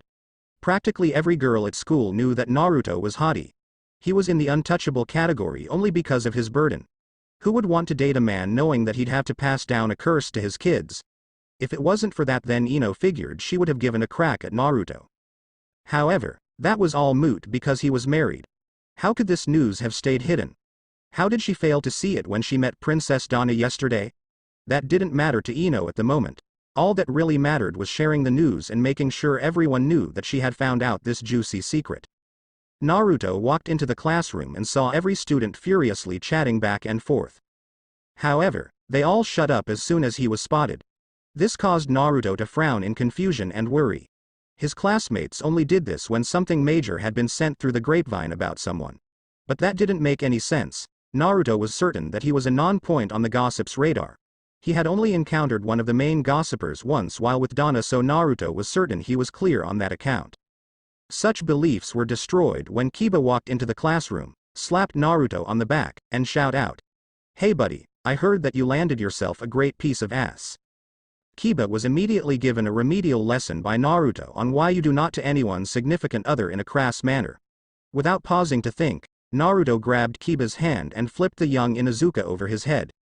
This throw was immediately followed by a jump kick to the gut that sent Kiba crashing through the window and into the school pool. Hinata, Ino, and Sakura all pulled out scorecards giving Naruto 10s for taking out Kiba. Iruka walked in on this scene and shook his head. It looked like it was going to be one of those days. Teaching children to be ninjas could be very rewarding, but there were times when it was nothing but trouble. Given that they were teaching young teenagers how to perform superhuman feats, it was expected to have at least one nasty fight break out a week and a major incident once a month. Half of the academy's budget had to be allocated for repairs and medical care. Wanting to get the headache over with, Iruka pulled out a student altercation form and began collecting the necessary information. All right, who was involved in this incident, who got thrown out of the window, and why was this done? One of the students spoke up. "Sir, Kiba was sent through the window by Naruto because Kiba said I heard that you landed yourself a great piece of ass. He probably said this because of the rumors going around that Naruto is married to the princess that appeared in the village a few days ago." Iruka nodded his head as he filled out the form. He then walked over to the hole in the walk and looked down at the pool. One of the groundskeepers was fishing Kiba out of the pool, so all Iruka did was nod his head. Knowing his luck, the mutt would be back in his class after lunch. Iruka pulled out a red pencil and quickly drew a square around the damaged wall. With the area marked, he walked back to his desk and sat down. Naruto was still standing and starting to get nervous. It was known to everyone that Iruka would come up with some sort of humiliating or annoying punishment if he caught the students destroying school property. Hell, there were rumors circulating that it was Iruka who suggested Itachi's punishment when the Uchiha protege accidentally burnt down the school gym. Nothing was ever confirmed about Iruka's involvement, but everyone knew that Itachi wasn't ever going to talk about that incident fueling the rumors. Just as Naruto feared, Iruka politely coughed and called out to the class. This little incident appears to have been caused by rumors. Hearsay is the worst enemy a ninja can face, as there is no way to know what is true and what is false from rumors. Therefore, we will sort this all out now. Naruto, come to the front of the class. Naruto did as he was told and stood in front of Iruka's desk. He then heard Iruka say, "You will now tell the class all of the pertinent facts relating to you and the young lady in question in order to clear up these rumors." Yep, it was as bad as Naruto feared it would be. He sighed and did as he was instructed. In order to both ensure that Princess Dana is supported if her nation is able to re-establish contact with her and punish her for attacking several ninjas, the Hokage had her marry me. We signed the marriage papers 2 days ago and Dana has been staying home learning more about the Land of Fire since then. That is all you need to know. Iruka took one look at the surprised and information-hungry students and decided that Naruto would have enough punishment from all of the students trying to pump him for more information at lunch. That, plus the threat of a worse punishment he attacked anyone wanting information, should be enough for Naruto at the moment. Iruka really couldn't blame Naruto for beating up someone who was trash-talking his wife. Kiba really needed to get control of his mouth and libido. There were plenty of places where Kiba would have gotten a knife in the gut for talking like that. Donna lay in one of the semi-private sections of the female onsen trying to relax from study stress. Kaharu had suggested that she try the onsen for both cultural immersion and relaxation. The whole experience was very different to Donna. The Amazons might not have had any nudity taboos, but it was disconcerting to just be lounging about in public. However, Donna had to admit that the softly bubbling mineral water felt absolutely wonderful. The princess closed her eyes and listened as two more people entered the onsen. See forehead, I told you that Naruto and that princess were married. You should know by now that I always find the most interesting things that are going on. Unlike other people, I don't need to embellish anything to tell a juicy story. Shut up, Eno Pig. Just because you got one major scope does not mean you always tell the truth. Need I remind you about that little story you told about those two Jonins last month? I seem to recall you being forced to run around Konoha 100 times by one of those Jonins while he was screaming at you about how unyouthful it was for you spread lies of unnatural tendencies. I also recall you having to wear that ugly green spandex suit while running. How many photos of you in that thing still exist? It was an easy mistake to make. How else do you explain a guy with that haircut and in that outfit constantly bugging one specific ninja? I know that you were drawing the same conclusions as I was. I just voiced them first. Besides, I actually heard Princess Donna and Naruto refer to themselves as husband and wife, but you didn't believe me. With good cause, Eno Pig. That incident I mentioned really hurt your credibility. Sure, the two of them have been seen together, but there wasn't anything solid until Naruto beat up Kiba. One of them being interested in the other or even the duo being boyfriend and girlfriend was understandable. Believing that they were married was tough to swallow. Fair enough, I guess, forehead. It was convenient for Iruka to force Naruto to explain his relationship with the princess after that incident with Kiba. Although, it's not like Naruto deserved to be punished for sending Kiba through the school window. I still can't believe that Kiba said those things to Naruto about his wife. You'd think that living with his mother and older sister would keep Kiba from making rude remarks like that. Donna chose to stop listening to the girls at this point as their conversation left her with many questions to think about. The first and most pressing issue for her was the fact that her marriage to Naruto was now common knowledge. She wanted to try and make it work even though the idea of marriage made her uncomfortable. As she told Naruto, she was trying to accept being his wife. However, she wasn't sure how she'd do it that now that everyone knew. How would everyone react around her? Could she handle everyone talking about her and Naruto? Another question that was bugging Donna was what she should do about this incident between Naruto and Kiba. The princess knew she needed more information before she could make a final decision, but she was able to pick up a few facts. Kiba apparently had spoken ill of her and Naruto had hurt him in retaliation. This caused Donna to become extremely confused. Part of her was pleased that someone who spoke ill of her had gotten punished. While Donna wasn't spoiled, the thought of someone trying to ruin her good name made her want to pound something. Part of Donna was annoyed that Naruto had fought Kiba. She was an Amazonian warrior. She didn't need anyone to fight on her behalf. However, part of Donna was excited that Naruto had defended her honor and that frightened her.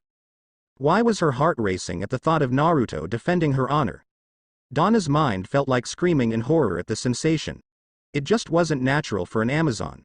Yet, Donna felt thrilled by the feeling and the thought that Naruto would just jump in to help her. She also felt a sense of power over Naruto. It seemed that he would do something for her even if she didn't ask. All in all, it was very confusing for the young Amazonian woman. Naruto got home late in the evening.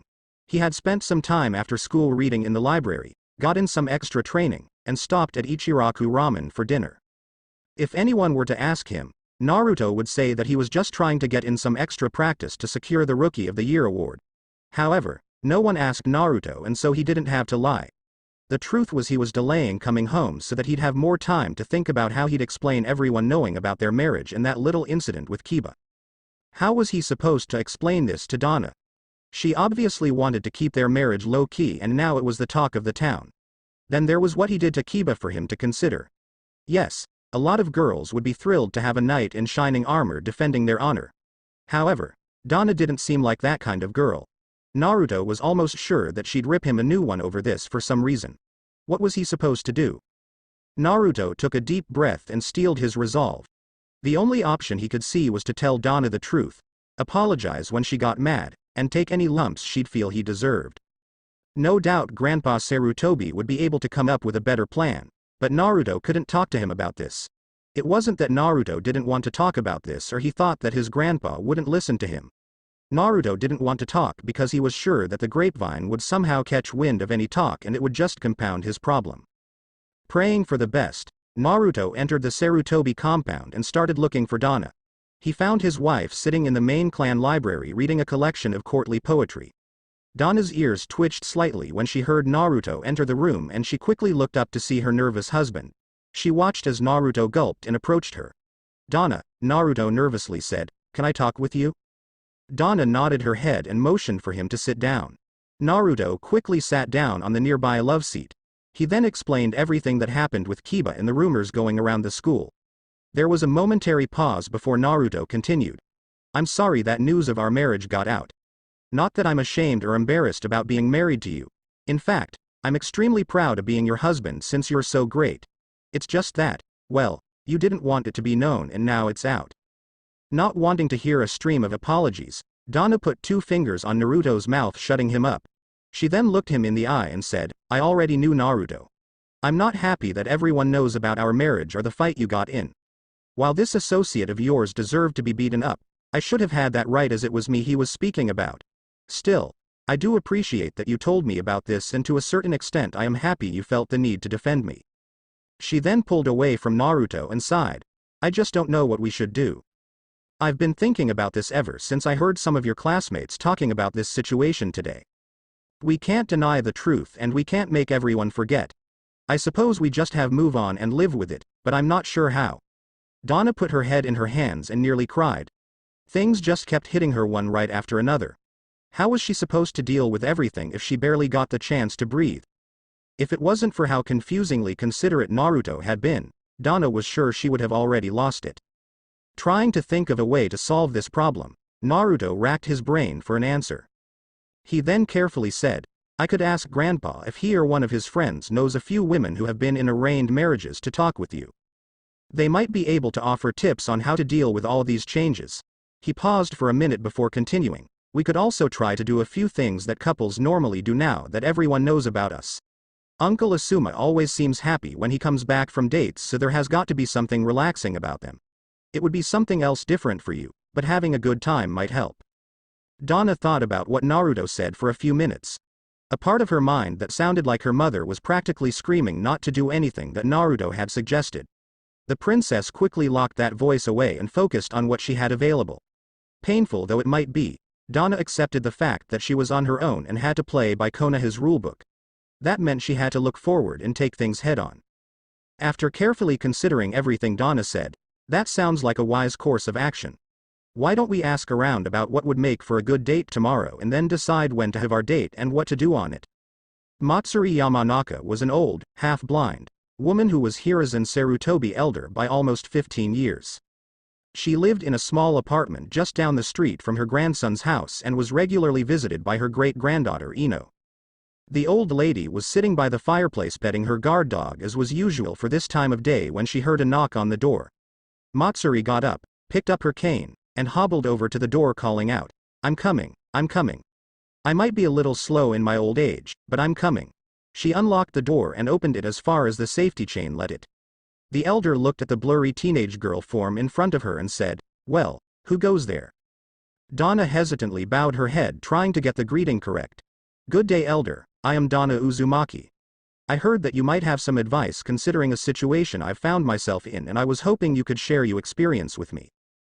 The princess nervously watched as the elder woman tilted her head and started muttering to herself.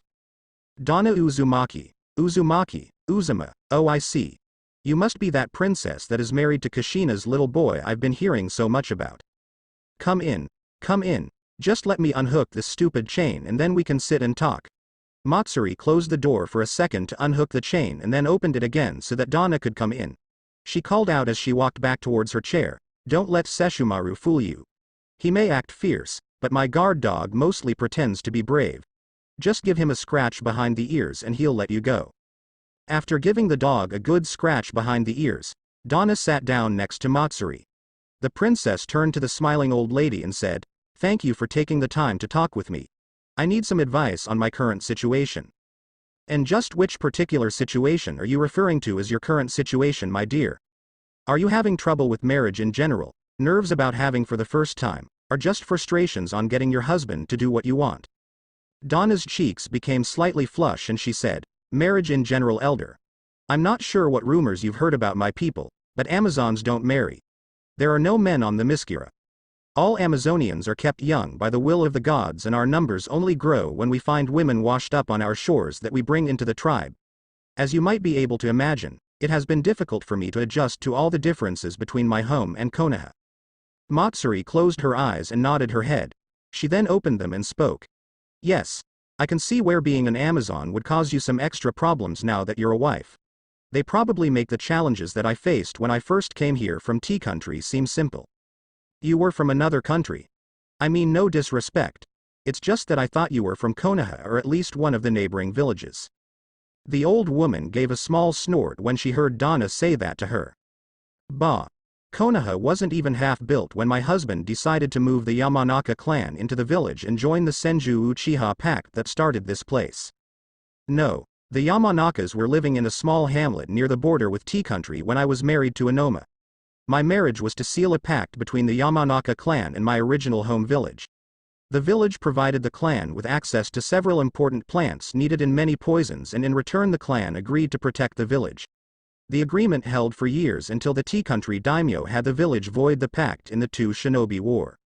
Donna's hands balled themselves into fists and she clenched teeth in anger. You mean to tell me that you were bartered off like a supply of goods? How could you just go along with it? Seconds after Donna said that, she received a swift smack in the face from Matsuri's cane. The old woman scowled at the princess. You're hearing, but you're not listening. The pact served as my dowry and bride price as much as my marriage served to seal the pact. Do you think that my father just picked me at random? He chose me because my temperament was best suited to be a shinobi's wife.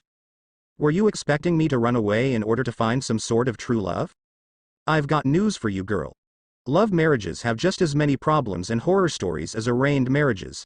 It's up to the people in the marriage to decide whether their marriage will be a blessing or a burden. Inoma and I had a long and happy marriage because we constantly worked to make it a happy marriage. It wasn't easy, especially at first because we were strangers, but it became less difficult as we learned more about each other and we even grew to love each other. Now, I've only got a few pieces of advice for you in order to make your marriage work and get settled in here. First, don't hide yourself from the village.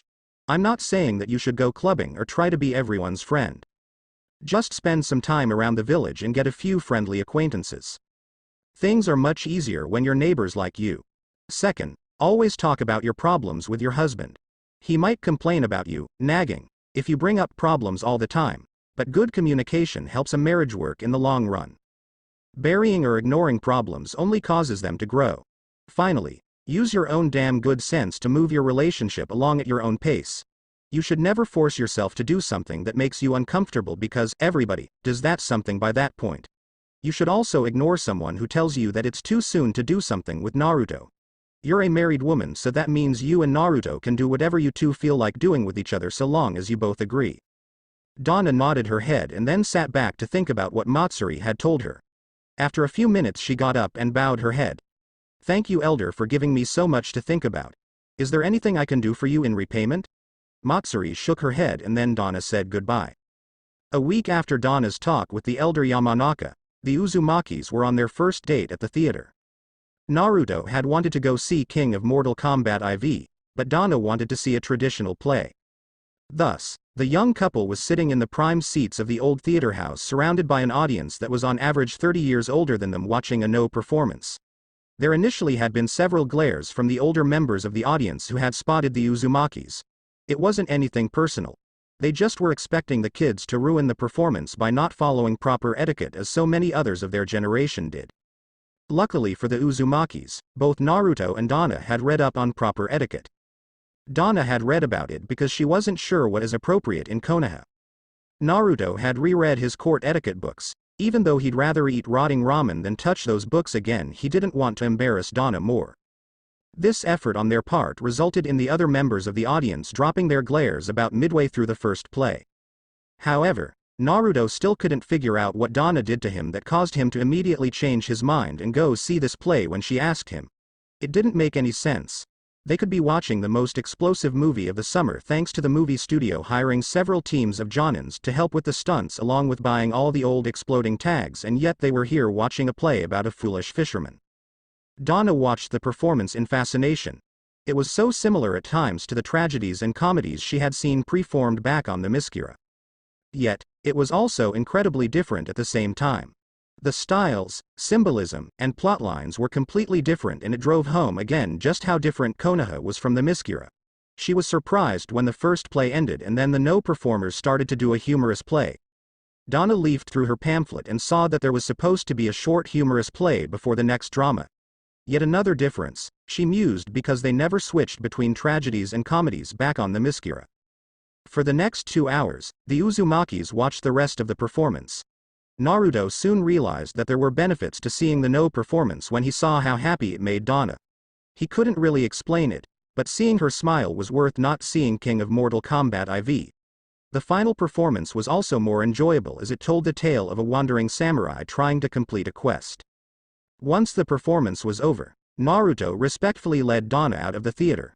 He turned to her and asked, "Do you want to go to dinner now or do something else first?" Donna thought for a moment and then said, "Let's go eat." Naruto nodded his head and quickly led his wife to one of more upscale restaurants in order to match their outfits. Besides, Naruto wanted to impress Donna a bit, and he figured that Ichiraku ramen simply would not do the trick. He led Donna to a grill and the couple was able to quickly get some seats. There was a minor delay in seating as the Uzumakis waited for a table to open up.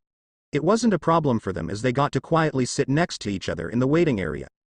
Naruto enjoyed breathing in Donna's scent and the feel of her hand holding his. Donna found herself enjoying Naruto's presence and smiled as the ever softer voice in her head trying to tell her that this was wrong finally shut up. Just as Donna was about to start a conversation with Naruto, a waiter walked up to the couple. The waiter bowed his head and said, "Sir, ma'am, your table is ready. Please, follow me." He led the couple to a semi-private booth, lit the candle on the table, and handed each of them a menu. "My name is Domo Tendo and I will be your waiter this evening. Would you like some watered sake or tea to drink? We have several fine vintages and many blends to choose from." Naruto looked at Donna and said, "Why don't we go with the tea?" The princess nodded her head and said, "We'll have some of the Eastern autumn tea." The waiter nodded his head and left to go get the tea. By the time he returned, Donna and Naruto had selected their meals. The waiter set the tea set on the table, lit the fire under the tea kettle, and took the Uzumaki's orders. Donna looked at the tea set in confusion. She then glanced at Naruto and whispered, "I thought we were supposed to get some tea to drink. Why were we given a tea set?" A small smile appeared on Naruto's face. He then explained, "It's traditional to have loose tea in Fire Country and many of the surrounding lands."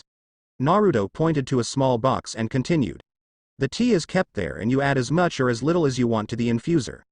The Konoha native paused to point to the small tea balls. "You then place them into your cup, pour in the hot water, and let the infuser sit until the tea is to your liking. Alternatively, you can just place the tea leaves into your cup and then pour the water." Donna nodded her head and said, "I understand. But, why haven't I seen any of this before? We have tea all the time at home and I've never seen something like this. In fact, we usually have the tea cold poured from a large pitcher." That's because the Sortobi clan is an old ninja clan. This setup is typically used by civilians and especially by the nobility. The act of having tea for them is just as important and relaxing as the tea itself. It's different for ninjas. We have to be ready to go at a moment's notice. Thus ninjas, especially clans that were ninjas during the Warring Clans era, came to reserve the tea ceremony for special occasions and adopted the practice of preparing large batches of tea that can be drunk at any time. Many of the ninjas from non-shinobi background usually pick up the habit as well for the same reasons. After taking one more look at the tea set, Donna looked at Naruto. She then hesitantly asked, "Could you help me to make a good cup of tea? I've never done something like this before." Naruto nodded his head and then showed Donna how to prepare a cup of tea. Just as her cup was ready, the waiter arrived with their meals. Comfortable silence ruled at the Uzumaki table as both Donna and Naruto enjoyed their meal. Later on, they talked about how they both were doing in their studies. About an hour after the Uzumakis arrived at the restaurant, Naruto paid the bill and the happy couple walked back to the compound. When they got to the compound, Naruto and Donna were able to go to their room without being hit by a barrage of questions. This was because the Sarutobi men had mostly decided to go out on dates of their own and Hiruzen had taken Konohamaru to watch an evening movie. Once in their quarters, Dana went to the bathroom to change while Naruto changed in the bedroom. As Dana was changing, her eyes caught the glint of light off of her bracers. The bracers reminded Dana of her Amazonian heritage as if trying to tell her that she was abandoning it. This caused Dana to scowl. She wasn't abandoning her heritage. It made her who she was. Instead of just letting her sense of guilt berate her, Dana reminded herself that the Amazonians used to have friends with men and sometimes even took lovers among the local men. Her guilt reminded her in a last-ditch attempt to stay alive that taking men as lovers was how Hercules was able to get through the defenses of old Themyscira. Dana closed her eyes and asked for the Olympians and the Kami for aid. She then beat down her guilt by reminding herself that Hercules was one terrible incident. The Amazons were still bitter and humiliated by his actions, but only the most spiteful Amazonian could deny that there was goodness in men. Her mother might be shocked with Dana over Naruto if she ever found out, but Dana wasn't going to deny the growing relationship she had with him. She could still be an Amazon and be his wife. With this in mind, Dana finished getting ready for bed and then opened the door to the bedroom. She saw Naruto once again pulling out his futon that he had used every night. Dana's trembled for just a second before she said, "Put that futon away, Naruto." Her husband looked up in surprise. Dana," Naruto began. "Isn't it time for bed?" Dana nodded her head. "It is, but you're not going to be sleeping on that futon anymore." She sat down on the master futon, slid over slightly, and patted the spot next to her.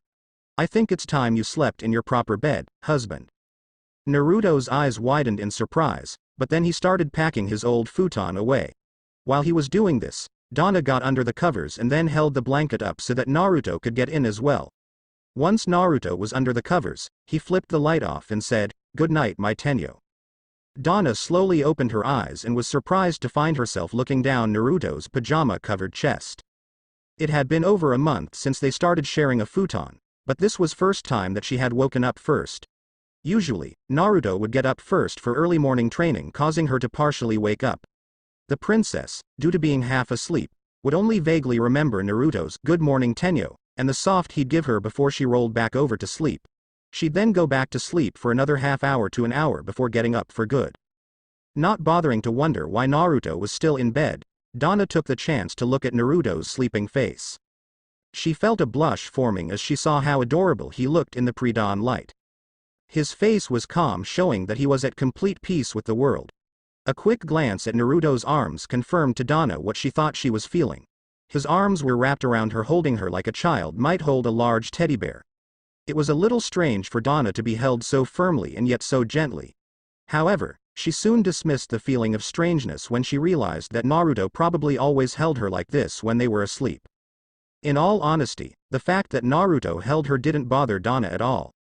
In fact, Dana hadn't even been bothered the first morning when she was gently woken by Naruto getting up.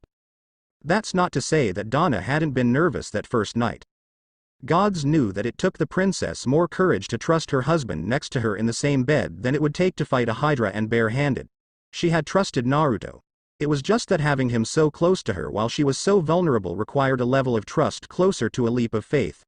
The feelings of warmth, comfort, and closeness that Dana had felt waking up that first day were a fabulous return on her emotional investment. After a few minutes, Dana's eyes slowly drifted away from Naruto's sleeping body towards the calendar on the wall. Yesterday's date was circled in red, causing her to remember why Naruto was sleeping in. Naruto's graduation test had been yesterday, which he passed with flying colors.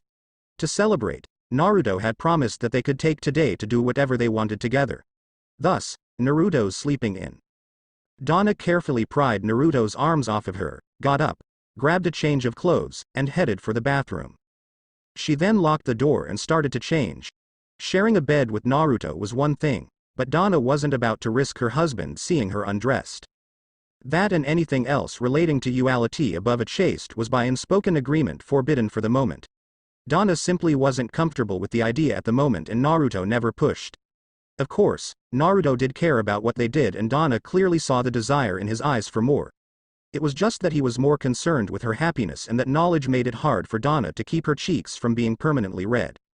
Now dressed in blue jeans and a red t-shirt with a gold star in center, Dana left the bathroom and walked over to her sleeping husband. She smiled as she looked down at him. Dana wouldn't voice it, but she was glad that she had been married to Naruto out of everyone in Konoha. After almost 2 months of being Mrs. Uzumaki, Dana had to admit that being married wasn't nearly as terrible as she had once thought. However, she was certain that this was mainly because Naruto was her husband. Hera help her, but her infuriatingly sweet husband had definitely slipped into her heart somehow. After thinking about it for a second, Dana realized that Naruto started sliding through the protections to her heart from the moment they met. He hadn't tried to control her or tell her what to do. Instead, he treated her like a friend, respected her decisions, and constantly seemed to be trying to impress her. Dana knew he meant a great deal to her, she just wasn't sure how much Naruto meant to her. Being the little sister to all of the Amazons had left Dana on completely new ground when it came to romantic relationships. She thus wasn't sure if she was in love with Naruto or simply liked him a great deal. All that the princess knew for certain was that if she wasn't already in love, she would be very soon. The scariest thing about that for her was that she wasn't afraid of being in love with her husband. Later that morning, Dana and Naruto were walking down Konoha's streets. Naruto had a small, slightly mischievous grin on his face while Dana walked beside him with a touch of confusion. Dana had requested that they do some training for fun. Naruto had agreed, but stated that they needed to go and pick something up first. The confusion for Dana was she had no idea what it was that Naruto needed to pick up and she couldn't recognize this particular neighborhood of Konoha. This neighborhood bothered her with the constant furnace fumes and the heat billowing from the various smith shops that lined the streets and only became more numerous as the duo continued to walk. The reek of industry made Dana feel nauseous. Being spread out across the Miskira, Amazons didn't have anything like this industrial zone. By the gods, Konoha would have made her feel claustrophobic if it wasn't for all of the greenery and her time in the citadel. What could be so important that Naruto had to bring them here? Just as Dana was about to ask if they could split up, Naruto said, "We're here?" Dana glanced at the workshop Naruto was looking at and the first thing she saw was a statue of Raijin throwing lightning bolts like a demonic Zeus. Her eyes glanced around at the various statues of different kami ranging from human size to near figurine size. She quickly realized that this was a sacred statue shop, but that didn't explain why Naruto had brought her here. The family altar in the Uzumaki estate had a full set of statues to the important kami, so why were they here? Naruto led Dana into the store and walked over to the front desk. He then called out, "Hey Keiichi, how are you doing?" Keiichi looked up from the store books at Naruto and smiled. "Good morning Naruto, I'm doing fine. Your order is ready in the back. It was a little tricky because of how unique it was, but it's done just like I promised." Keiichi then walked over to the side, disappearing from sight for a second only to open the side door. He then stepped back, allowing the Uzumakis to enter the main workshop area. The Uzumakis walked around one of the dividers used to protect finished statues and Dana gasped in shock. Sitting on 12 bases were statues of the Olympians. They had oriental features and their outfits were modeled on the daimyo's court regalia, but it was obvious to Dana that these statues represented her people's gods and goddesses.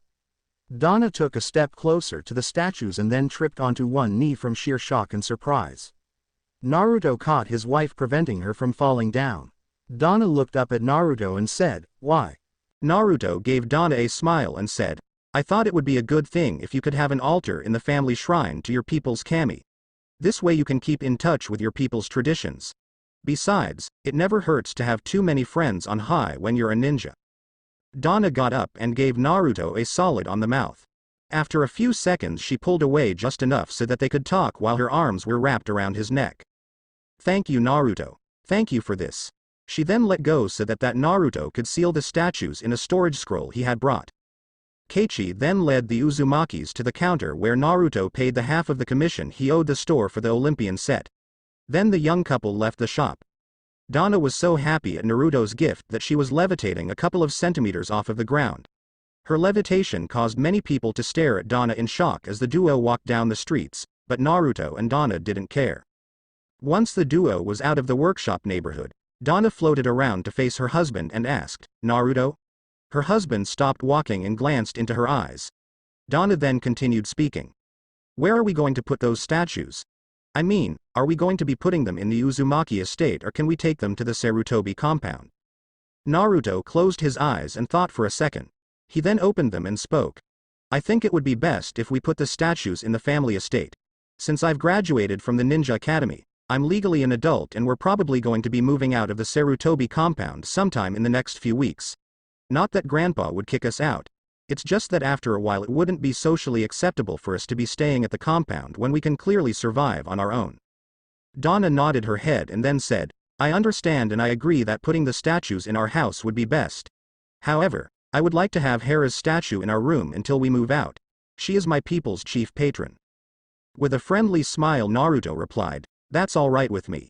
The next day, Naruto headed to the academy and joined the crowd of other genins who were pushing to look at the bulletin board where the team listings were on. After a few minutes, Naruto managed to reach the board and quickly scanned it for his name. He quickly spotted it under Team 7 with Sai Shimura and Shiho Kagetsu as his teammates and Kakashi Hatake as his sensei. After Naruto memorized his meeting location, he left the crowd. When Naruto got to the gym, he saw Sai sitting on one of the bleachers calmly sketching in his notepad. Naruto didn't really know Sai. They were in different classes and only passed each other in the hallways. Sai looked up from his pad and glanced at Naruto. So you're here. I suppose you're not completely dickless like the rumors say you are. Naruto blinked his eyes in shock and then he shouted out, What the hell? What are you talking about? The artistic member of the team noncommittally replied, According to the school grapevine you have no dick. That's why your wife is still a virgin after you two have been married for so long. In reply, Naruto pulled out a kunai and threw it into the bleacher next to Sai. Next, he quickly jumped up to Sai's location and pulled the other ninja's sketchbook out of his hands. Naruto then gave Sai a dangerous smile before he spoke up. I'm sure we can get along, Sai, and become good teammates. However, you need to remember one thing if this is to happen. Never talk about my relationship with my wife. Is that clear? The pale teenager gave an annoying smirk and replied, Understood, dickless. Now, hand me back my notebook. For a second, Naruto wanted to rearrange Sai's face because of the sheer aggravation he was generating. In the end, Naruto simply handed back the notebook because he realized that fighting Sai now wasn't worth it. Spars would be enough to wipe that look off of his face. Just after Naruto handed Sai the notebook, the gym door opened, drawing both boys' attention. They saw Shiho walk into the gym looking a little nervous. She walked over to the duo and said, This is the correct place for Team 7 to meet, right? When both Naruto and Sai nodded their heads, Shiho let out a sigh of relief. Oh, that's great news. I wasn't sure if they'd just post our team locations or if they actually had them hidden in a code. For the next 2 hours the trio mostly sat in silence. Naruto pulled out a sealing book and brushed up on his studies. Sai continued to make sketch after sketch. As for Shiho, she mostly played with her thumbs in a nervous manner. Finally Kakashi walked into the gym reading his Icha. He looked up from his book, and glanced at his prospective students. He then sighed and said, You all look as promising as a sack of potatoes, but you might surprise me. Tell me your name, what you like, and what your dream is. Naruto spoke first. My name is Naruto Uzumaki. I like training, learning new jutsus, and especially being with my wife. My dream is to be a great ninja with a large family. Kakashi replied in an amused tone. From the sounds of things, you're already partly there in having a large family. This earned Kakashi a glare from Naruto which he completely ignored. Kakashi then pointed to Sai and said, You next. Sai replied, I am Sai Shimura. I have an interest in drawing which I use in my fighting style. I have no dreams for the future as one shouldn't worry about such things. The rest of the team was a little disturbed with how Sai answered Kakashi. Both Naruto and Shiho were questioning themselves if it really was a good idea to be on Sai's team. As for Kakashi, he was wondering who was so crazy as to allow Danzo to breed. Trying to move on, Kakashi said, Okay, and now for the team's kunoichi. Shiho faintly blushed and spoke in a slightly nervous manner. Hello, my name is Shiho Kagetsu. I enjoy tea, puzzles, and logic tests. It is my hope to one day become part of the cryptography department. Kakashi nodded his head as he considered what his team had told him and what the academy reports had mentioned. After considering everything, he spoke up. Now that that's out of the way, we can focus on training this team. First, does anyone have any idea what your team's purpose is as a unit? The three genins looked at each other in confusion for a few seconds. Finally Shiho spoke up. Sir, I don't think that any of us know each other well enough to guess as to what our team is supposed to be. I know that I scored well in field medicine and cryptography, but I have no idea what Naruto and Sai can do. Both boys nodded their heads and then Naruto spoke up. Well, I'm good at ninjutsu. I've got solid skills when it comes to taijutsu, and I've got some basic sealing knowledge. Sai mentioned that he uses ninjutsu and he's got a tanto, so I think he's got some skill in kenjutsu. It seems we're a cross between an assault squad and a recon squad. Kakashi nodded his head. That was a good guess, Naruto. In actuality, your team has no specialized purpose at the moment. Genins generally don't have the skill needed for specialized teams. However, Team 7 is predisposed to be an assault squad, collector variant if U3 progress as your previous teachers predicted. The only question remains is whether or not you'll be reaching your potential under my tutelage. Sai's eyes narrowed slightly, showing that he wasn't completely skilled in masking his emotions yet. Would you explain that statement? Kakashi nodded his head. No problem, Sai. The fact is, the village can't afford to have the number of Jonin needed to teach all of the academy graduates stuck doing Genin level missions for the year or two that is needed to graduate the team members to Chunin. Only the most promising Genin teams are given the benefit of Jonin Sensei. Tomorrow I'll be testing this team to see if you're worth my time. If you're not, you'll be stuck in the Genin pool. If you end up there, you can only expect D-ranked missions and night classes in advanced ninja techniques at the academy. You'll remain in the pool until you either get pulled to be a replacement, get promoted to Chunin, or quit. At that moment under the Miskira, Hades' eyes were burning, having just sent Jean sailing into the air. He then spat out, "It's useless to fight against me mortals. I'm the god of the underworld." As soon as he said this, zombie warriors spouted from the ground and marched towards the Justice League. The fallen god noticed his former lover and his daughter moving to defensive positions. Perhaps, he should spar them and teach them not to disobey their lord? He'd have to consider it if they could survive long enough to prove worthy of being near him. Without warning, a voice firmly called out from the shadows, startling both Hades and his opponents. "Getsuga Tenshou." The voice shouted out, sending a wave of black energy at the zombies, crumbling them into dust. Everyone watched as a middle-aged, scruffy-looking man walked out of the shadows wearing a long black coat and holding a long black katana. The man looked at the 8 heroes who had been fighting against Hades and said, "Abandon your fear. Look forward. Move forward and never stop. You'll age if you pull back. You'll die if you hesitate." Flash blinked his eyes and muttered, "Okay, who invited tall, dark, and creepy to the party?" Hades took one look at the interloper and started shifting into his demonic dragon warrior form. "How dare you come here, Zangetsu? These realms are not for your kind. My brothers will come to my aid just to drive you back to your own accursed realm." Zangetsu continued walking closer to Hades.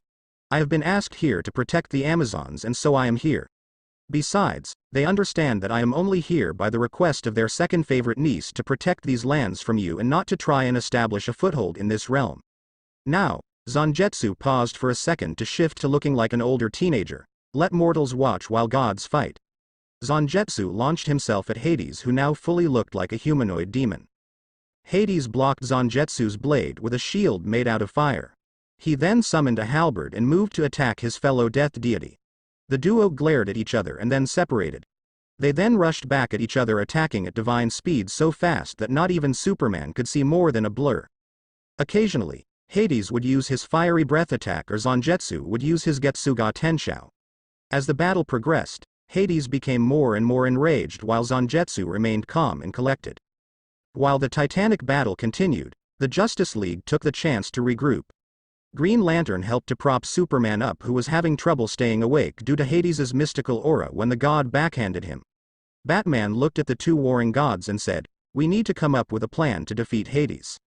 Wonder Woman turned her head slightly to look at her masked teammate while still keeping an eye on the fight. "That wouldn't be advisable.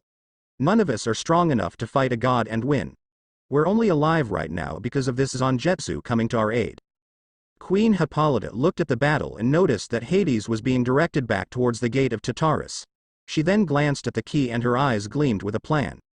Ever so quietly she whispered to her daughter, "We need to close the gates. If we do that, Hades' power will weaken. With luck, Zangetsu will force Hades back into the underworld as the door closes." Wonder Woman nodded her head. "I'll do it, mother." She then flew to the key before Hippolyta could say anything. There was a small pause as Wonder Woman glanced at Zangetsu, trying to convey her plan to the kami. Zangetsu gave a tiny nod, which made Wonder Woman grip the key and begin to turn it. Hades narrowed his eyes when he saw Zangetsu break off and float a few feet in front of him. The fallen god watched as the kami grinned and became covered in a black fire. The fire was focused on his right arm while the kami's gray chiseled chest appeared. Hades spat out, "What are you attempting to do, kami?" Zangetsu grinned. "Prepare to face the final fury of my Getsuga Tenshou technique, Mugetsu." The kami pointed his black flame-covered hand at Hades, sending a wall of black fire racing towards the fallen god. Hades was so shocked at Zangetsu's attack that the Mugetsu hit him head-on. The fallen god was carried by the black wave of power back into the gates of Tartarus. As soon as Hades passed through the gates, Wonder Woman finished turning the key, locking the fallen god back in his prison. Wonder Woman turned to look at Zangetsu, but she found that the kami was gone. All members of the Justice League were shocked as their mysterious rescuer vanished as soon as the gates were sealed. Queen Hippolyta stiffened when she heard Zangetsu's voice whisper into her ear, "Do not worry about your younger daughter. She is under my protection." At the same time in Konoha, Donna and Naruto were in their pajamas lying on their futon reading. Donna was reading the tale of Genji, trying to understand why it was so popular, while Naruto read the Gutsy Ninja. Both Uzumakis were in good moods since Naruto's team had passed Kakashi's test. Getting those bells from Kakashi had been a pain and a half for Team 7. Shiho hadn't been particularly useful in the retrieval. It wasn't for lack of trying. Shiho's skills just were not suited for head-on fighting. Luckily, Naruto and Sai were able to take the bells from Kakashi thanks to them being stronger than he expected. Naruto knew it was a close call getting those bells and that they would never have had a chance if the Jonin had seriously fought them. Naruto looked up from his book when he heard Donna nearly slam her book on the ground next to her and huffed in frustration. He put a bookmark in and gently put the Gutsy Ninja on the side. "What's wrong, Tenyo?" Donna turned to look at her husband and huffed, "I can't stand that book." The lead character moved from woman to woman like some sort of man whore, and he's supposed to be the hero. And don't get me started on the women. Most of those bimbos don't deserve to be called women. She then continued ranting about why the book was complete trash and causing Naruto to wince. He didn't like the book either, but it wasn't as bad as she was making it sound. Why didn't he think of suggesting she read something else that was more aligned with her tastes? Once Donna had stopped ranting, Naruto took a deep breath and gently spoke up. "It's a book meant to entertain nobles' wives who have nothing better to do all day than sit around and gossip. I doubt that anything meant for them would make you happy. You are in a much higher class than them after all, Donna." Naruto then sent up a quick prayer to Yu Lao and Benton, hoping that he soothed Donna's temper. The kami were looking out for Naruto because a faint blush appeared on Donna's cheeks. "You honestly mean that, Naruto?" Even after 2 months of Naruto complimenting her, Donna still wasn't completely used to them. She also enjoyed them as a guilty pleasure and didn't mind trying to coax her husband into giving her another one. Naruto nodded his head. "Of course I do, Donna. I wouldn't tell you anything about you that I didn't think was true. I love and respect you too much to lie to you." Privately, Naruto hoped that he hadn't laid it on too thick so as to sound like he was buttering her up. He did love and respect her and never wanted to lie to her. The problem for Naruto was that he wasn't sure if he was properly expressing himself. Talking to a girl you love was incredibly hard. Especially since Naruto didn't want to sound like a cheesy romantic character and get pounded by Donna. The blush on Donna's cheeks grew just a touch larger and she gave him a small smile. "Thank you for your honesty, husband." Naruto's honesty was yet another aspect of him that she had fallen in love with. He never lied to her. If he didn't want her to know about something like his Olympian present, he simply told her he'd explain later. Thinking about what she loved about Naruto brought her back to the realization she had made this morning. She was in love with Naruto. Maybe not the true love that some poets describe in fantasy or the time-tested love of an old couple, but she was in love just the same. With this realization, new emotions and questions bubbled up within her. The firm boundaries that she had set for herself and that she hadn't even questioned 2 days ago were suspect. Matsuri Yamanaka's advice was the only thing that she had to go on, and even then Donna wasn't finding much help. Was she uncomfortable with possibly doing certain things with Naruto because she wasn't ready, or was she just nervous? What if she was comfortable with one thing and not another but got so caught up that she did something she'd regret later? Donna really wished she could beat up Aphrodite or get the goddess to cough up a set of directions to love. This realization couldn't have come at more troubling time for Donna. With Naruto on a genin team, there was no telling when he might be pulled for a long-term mission. Most of the genin missions were just in Konoha. However, there were several long-term missions that even rookie teams could be put on. In addition, Naruto and she had decided yesterday that they'd move into the Uzumaki estate by the end of the week. The Sarutobises had insisted that they could stay longer, but the young couple didn't want to impose. What was she supposed to do now that she would soon be living alone with Naruto and he could be pulled for duty out of the village? Part of Donna was frightened at the thought of Naruto not being by her side. He had become her anchor in the village. A tiny portion of her was secretly thrilled at the prospect of being in the Uzumaki house, their house. For the first time she'd be able to do anything she wanted within reason. She and Naruto wouldn't have to worry about Konohamaru or any of the younger Sarutobis walking in on them. It was an intoxicating thought. Acting on instinct, Donna leaned over and eyed Naruto. Her husband was momentarily surprised by its intensity, but he quickly returned it in equal measure. The young couple continued to for several minutes until Naruto's hand accidentally brushed against one of Donna's breasts. This caused Donna to immediately stiffen in shock and pull back, causing Naruto to wince. Glancing at the offending hand, Naruto bowed his head in shame. "I'm sorry, Donna. I honestly didn't mean to touch you like that. I'll go use the spar futon tonight if it will make you comfortable." Knowing that Naruto would soon leave to get the spar futon, Donna realized that she stood at a crossroads in her relationship. If she let Naruto get out of bed, their relationship would be forced back slightly.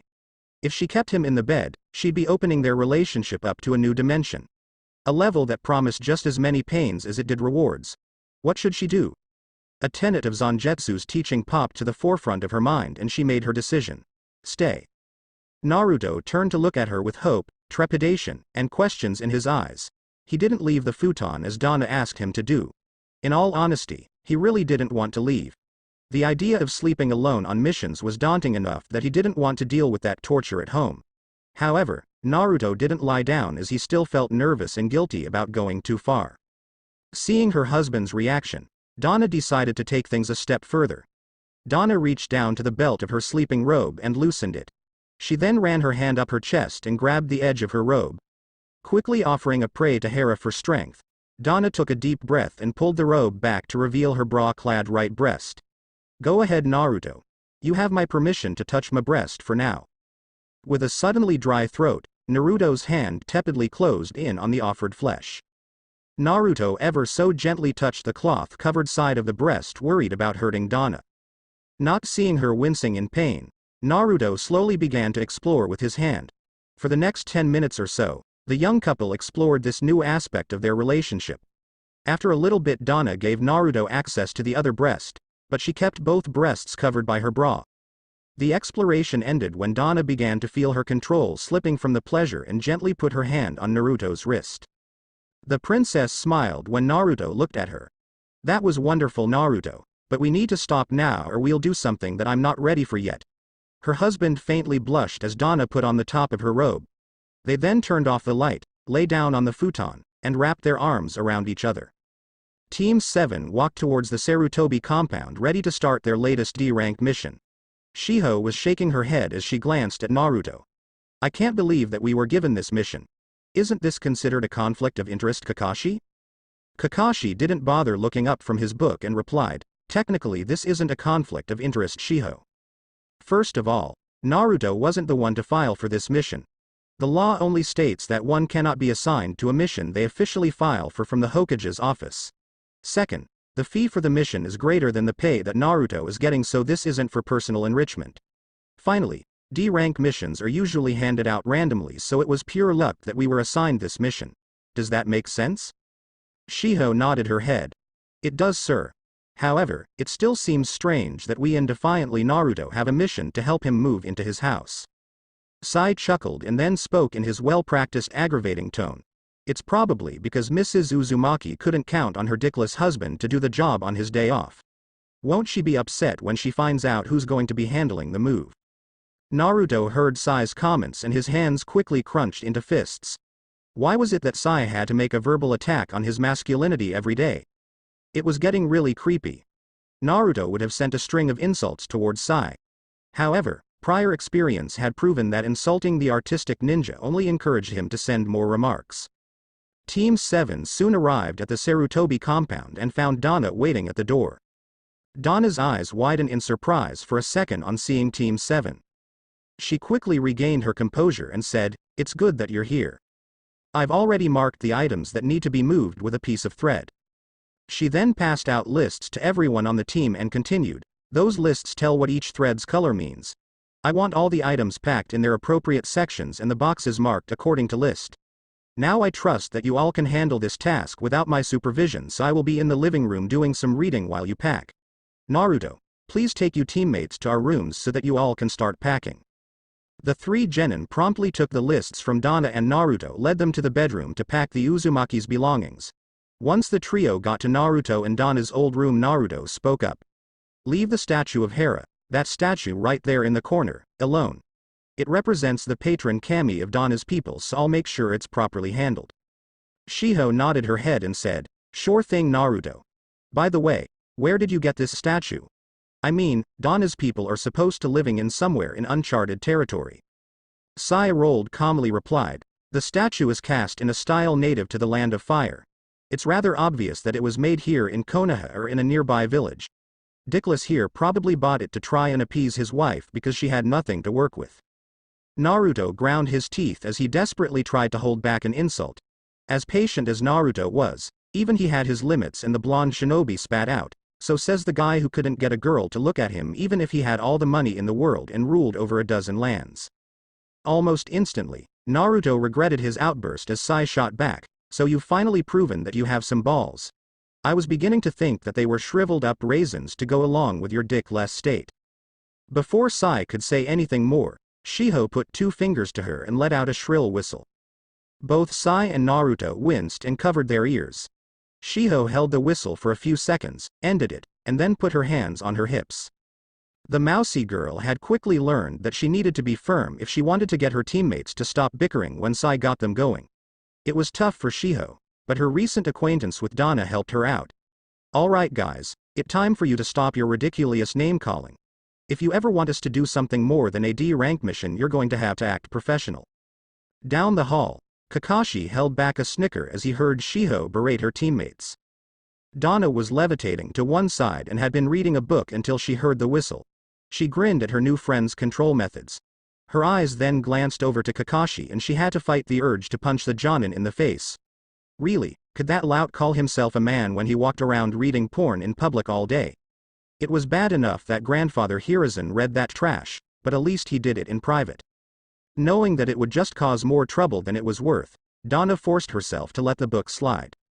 The princess then returned her eyes to her book on chakra usage and grudgingly returned to reading it. Donna had been surprised when she and Naruto had discovered that she had an abnormally high amount of chakra.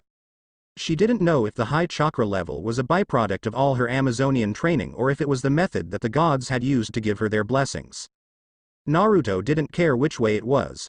All that was important to him on that subject was that she could use jutsus if she wanted. As a former foreign resident and as a non-shinobi, she was forbidden to learn anything above D rank. However, she could apply to enter the ninja force in a few months if her good behavior continued. Donna didn't know if she wanted to work for Konoha or not, but figured that it couldn't hurt for her to learn. Later that evening, the Uzumakis were settling into their house for the evening. Naruto was at his desk in the office grudgingly looking over the Uzumaki clan trust's activities. Personally, Naruto would rather gnaw his arm off, but that wasn't much of an option for him at the moment. The resulting blood would ruin the furniture and it would be incredibly hard to be a genin with just one hand. Not to mention it would annoy Donna, and doing paperwork was better than dealing with her when she was annoyed any day.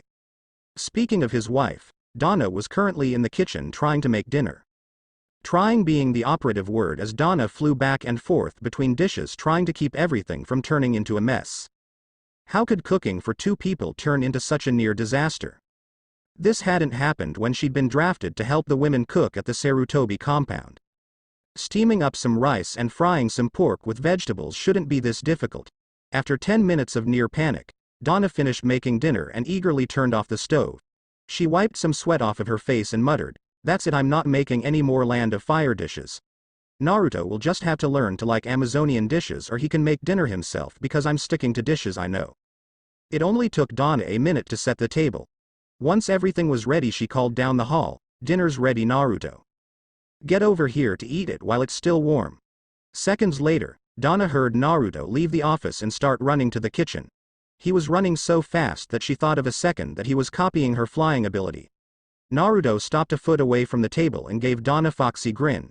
She smiled in return for the grin and said, "Why don't you carry the rice to the table while I take the fried food?" Naruto nodded his head, gave Dana a quick peck on the cheek, and picked up the rice cooker. He then carried it to the table that Dana had already set and placed it in the center of the table. Dana put the bowl of fried vegetables and pork next to the rice cooker. As she sat down, Naruto put a serving on his wife's plate and then put one on his. He then sat down and the duo said a quick grace before eating. The young couple ate in silence, occasionally looking across the table at each other and blushing. They had eaten together dozens of times either at the Sarutobis or at a restaurant, but both felt nervous now. There was just something more intimate about having dinner alone in their house for the first time. Both were nervous about possible expectations the other might have. Naruto and Dana both tried to talk about what they expected in their relationship, but there were always unvoiced concerns and potential misunderstandings due to their different backgrounds. It didn't help that some problems they both really didn't want to talk about was one blaring example of a culture clash that the Uzumakis were dealing with in their lives. For the Amazons, it was something special and private that only happened when two Amazons were extremely serious about each other and had been together for a long time. In a relationship for a long time to an Amazon was on the order of decades if not a century or two. That was something Dana knew from her etiquette lessons and just paying attention to her sisters. Not that it was viewed negatively, you just didn't talk about back on the Miscuras since it was private. There was no need for girl talk, since everyone, minus the princesses who just had book knowledge, already knew just what you could do in every variation of. As for with a man, that concept was made almost heretical due to Hercules' rape and the hiding of Island. On the other hand, Konoha was much more accepting of if that could be the proper description. Especially when it came to the shinobi who lived by the philosophy of, why wait for tomorrow when you could die tonight? That's not to say that Konoha was a place of debauchery, as the idea of free love was heavily frowned upon and adultery on anyone's part was a serious offense. However, the people didn't see anything wrong with a couple quickly moving from the boyfriend-girlfriend stage to being lovers. Why should the couple wait if they were in love, legal adults, and one of them could be killed at any time? Also, the gossip in Konoha was much more willing to talk about who was with whom and how far they had gotten. It was kind of hard not to talk about given that a sizable minority of ninjas could detect these things due to their noses or chakra senses. Naruto wasn't alone in being ribbed by his peers over the fact that the two of them hadn't consummated their relationship. While none of the acquaintances Dana had gained over the past few months brought it up in front of her, there was talk behind her back by other girls. Thankfully, the girls in question weren't her associates. But still, those girls were voicing concerns that Dana was odd, since was still a virgin. After all, the busybodies would say, why would a normal girl not use such a decent and likely long-lasting package? She had an exclusive right to use. Her husband had been avoided by the ladies because of the burden of his clan and not any perceived deficiencies as a potential lover. Dana wasn't used to being talked about negatively. Back with her people, she had always been treated with love and respect. The only time she was talked down was when she did something wrong, and then it was only to discipline her. Having people whisper near libel about her was painful and frustrating. How did Naruto put up with all of his friends belittling him? Of course, Dana dryly thought as she chewed on some pork, there was a way to end all of the gossip. All she had to do was consummate her marriage, and then the gossips would have to find a new thing to talk about after passing around that the Uzumakis had done the deed. In all honesty, Dana could privately admit that she wanted to bed Naruto. He was kind, friendly, respectful, handsome, and he was hers. But Dana was nervous at the idea of being so intimate and vulnerable, even if she knew in her head that Naruto would never purposely hurt her. She still didn't feel completely comfortable with the idea of being around Naruto while just in her underwear. Besides, Dana wanted to wait until she and Naruto felt completely comfortable with being that intimate and not because of social pressure. The pressure would likely never go away, so how would she know for sure? Finally, Dana decided to take some action in resolving this tension and said, Naruto, can we talk about all of the gossip that's surrounding us? Naruto looked up from the remains of his dinner and nervously said, if you honestly want to talk about that. It wasn't hard for him to figure out what this conversation was going to be about, and he was not looking forward to it. All of the talk about them in town was tough to deal with, but he thought that just putting up with everything was the best solution. A bit of pink came to Donna's cheeks as she spoke. I think this is something we need to talk about whether we want to do so or not. And since we both are uncomfortable about talking about this, I think the only option to get us honestly talking about it is to quit beating around the bush. The fact that we haven't consummated our marriage is creating a lot of social tension for us. Furthermore, we can't immediately rectify this situation because my cultural upbringing makes me too uncomfortable with taking the necessary steps. I've been thinking about this for a bit and I have come to two solutions. Our first option is for us to agree to have with the understanding that you are to do whatever's necessary to consummate our union when I get cold feet at the actual time of the act. Our second option is to get me used to being that intimate with you that I won't bolt when it comes time for the act. What's your opinion on these options? Silently, Donna thanked Hera she had the strength to actually say that to Naruto. Naruto's face was red as a tomato from rage and embarrassment as he spoke. The first option is out. It is consensual rape if such an abomination exists and I won't tolerate it. I say we go with the second option no matter how long it takes. What people say about me behind our backs is unimportant next to your happy.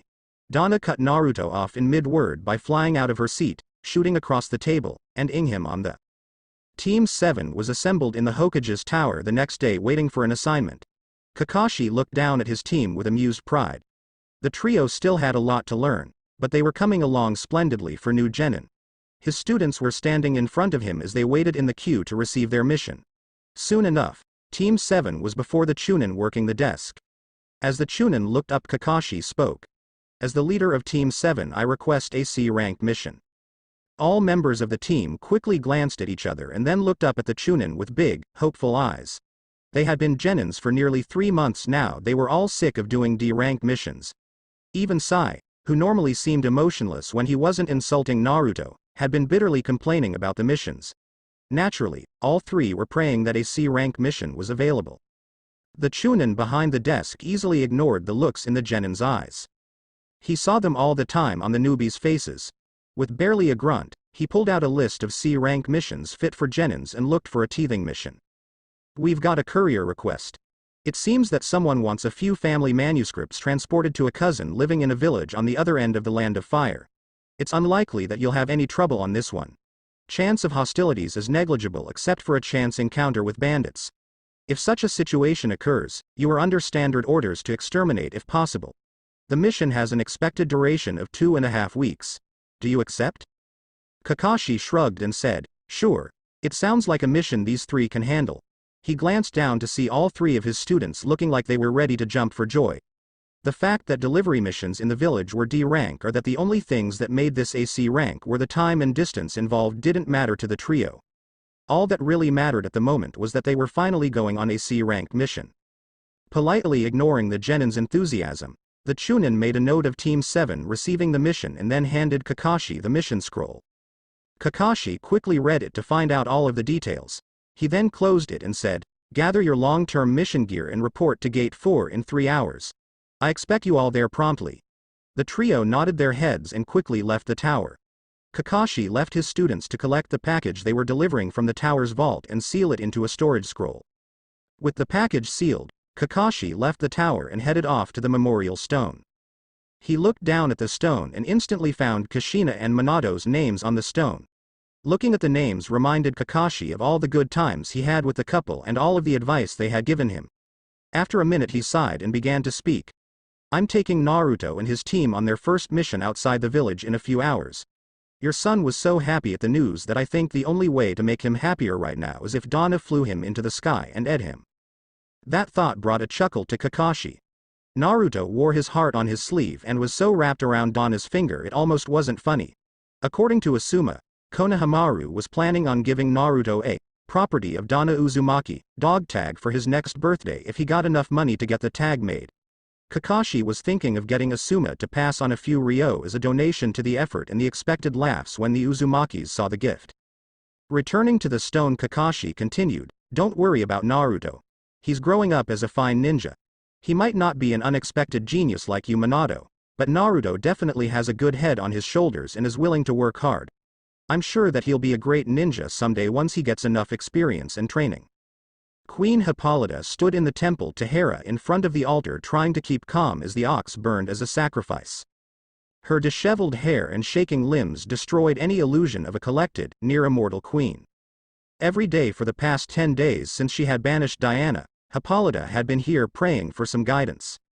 What atrocity had she committed that caused the gods to take her children away from her? First Faust sends Donna away to some realm that no one knows how to get to, and then Diana has to be banished for breaking the law. The only mercy she had been able to include in the sentencing of her rebellious daughter was the clause that she could return to the island if she found and returned her sister. Desperately, Hippolyta looked up at the imposing statue of Hera and started to beg. Please, O Queen of the gods and patron of the Amazons, what have I done to deserve this? What must I do to have my daughters returned to me?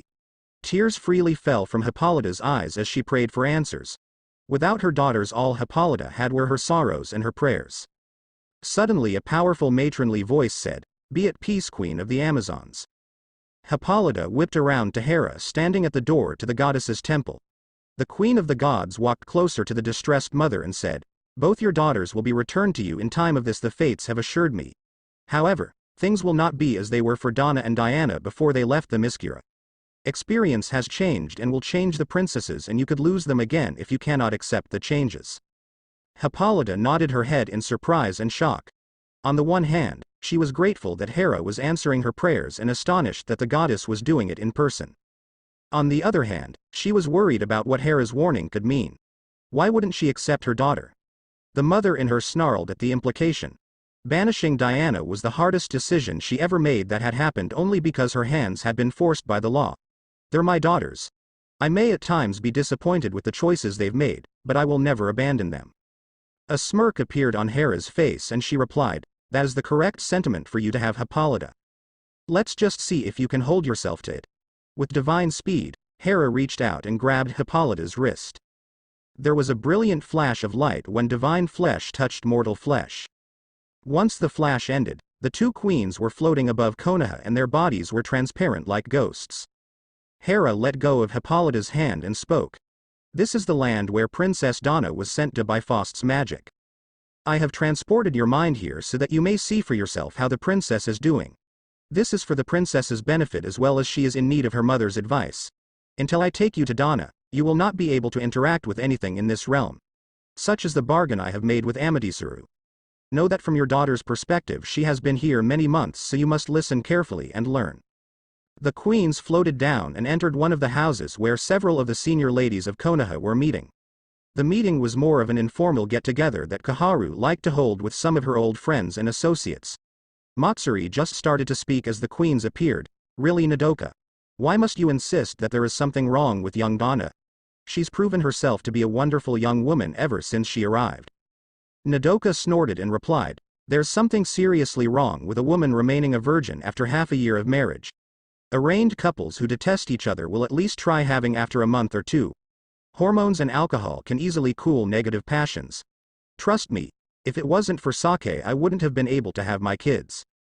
Kaharu brought over some tea and added her opinion to the mix. "Don't be too hard on the girl, Nodoka. It's quite obvious that her people have programmed her to reject men. Especially when it comes to those matters. I have told you that Donna was practically frothing at the mouth in rage when I told her that I had convinced the Hokage to have her married off to Naruto. You would think that a princess would have a little more dignity than that. Still, I must admit that Naruto has done a wonderful job deprogramming Donna, even if it was unintended, as he tried to get her to like him." Matsuri quickly spoke up in support of Donna. "The poor girl is completely out of her league, so back off, Nodoka. Donna was trained as a princess and as a fighter, but she had no training on being a young matriarch or even a wife until she arrived here. That's not even considering all the changes she has to learn about because her people live in a totally different way from us. You haven't been the one she comes to at least once a week for advice or a sympathetic ear to listen to her problems. That sweet young woman had no idea how a relationship was supposed to work outside of some half-skewed notions pulled from books and overheard conversations. Also, you have to consider the girl's fears of betraying her people's beliefs. I say that the Uzumakis have been doing just fine on their own."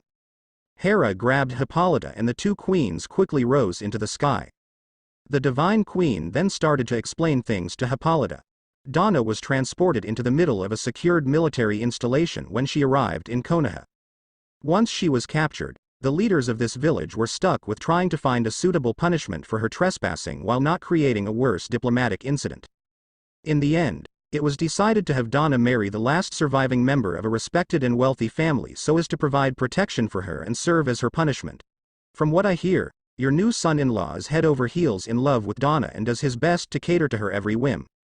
I'm actually considering sending my lout over here to get some lessons on being a proper husband. Hippolyta dumbly nodded her head, trying to wrap her brain around what she had found out. Donna was married. Part of her wanted to grab her little Pearl and carry her back to the palace so that she could be safe. Another part of Hippolyta wanted to summon an army of Amazons to raise Konoha to the ground for daring to give her daughter to a man like she was some sort of prize. The insults that were apparently being hurled at Donna only fueled her rage. Ironically enough to Hera's amusement, the news that Naruto was treating Donna with respect and that he hadn't slept with her yet was calming Hippolyta's temper. Because of her past experience with lovers, Hippolyta was stunned that a man would have such patience.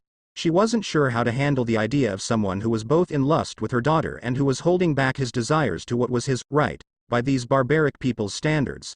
Finally, the warring sides of Hippolyta's mind reached an agreement and she hesitantly said, "Great Hera, may I be allowed to see the man that my daughter has been bound to before I talk with her?" There was a flash of light and the two transparent queens were sent miles away. Hippolyta looked down and saw Team 7 in the middle of fighting a gang of bandits. Team 7 had accidentally run across the gang's camp and Kakashi figured that it would be a good opportunity for his team to get some blood on their hands. Hera whispered in her worshipper's ears, "Naruto is the blonde one." Hippolyta watched as Naruto wielded a Kyoketsu Shoge and quickly cut the head off of one of the bandits. He then created a cage bunshin to help guard Shiho's back. Shiho's skills would be great if she was in one-on-one combat, but were a tad weak for the free-for-all the team was currently in. Naruto glanced over to Sai, who was rather calmly fighting off a bandit. The two genin glanced at each other. Naruto gave a pushing motion, and Sai nodded his head slightly. Naruto quickly secured his Kyoketsu Shoge and used a lightly powered Fudan Daitopa. Just as the duo planned, the bandit was caught off guard by the sudden gust of wind and pushed into Sai's waiting blade. The cage bunshin then blocked an attack aimed at Shiho and gave the girl the opening needed to kill her would-be killer. The battle ended seconds later when Kakashi threw two shuriken to kill the last two bandits.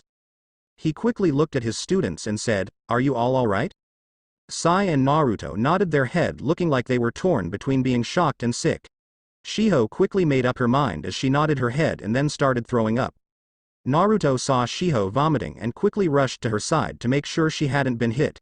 Kakashi sighed and said, "I want all of you to leave this field as soon as Shiho feels up to moving. I'll handle the disposal of these bandits this time since it will be tough enough for you to deal with your first kills." Sai tried to keep his composure, but even with all the training his father gave him, the young genin quickly bolted away from the battlefield. However, Naruto stayed by Shiho and wrapped her arm over his shoulder when she lost her footing.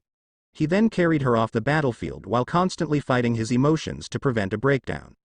Above Team 7, Hippolyta was slowly nodding her head as she looked down at Naruto.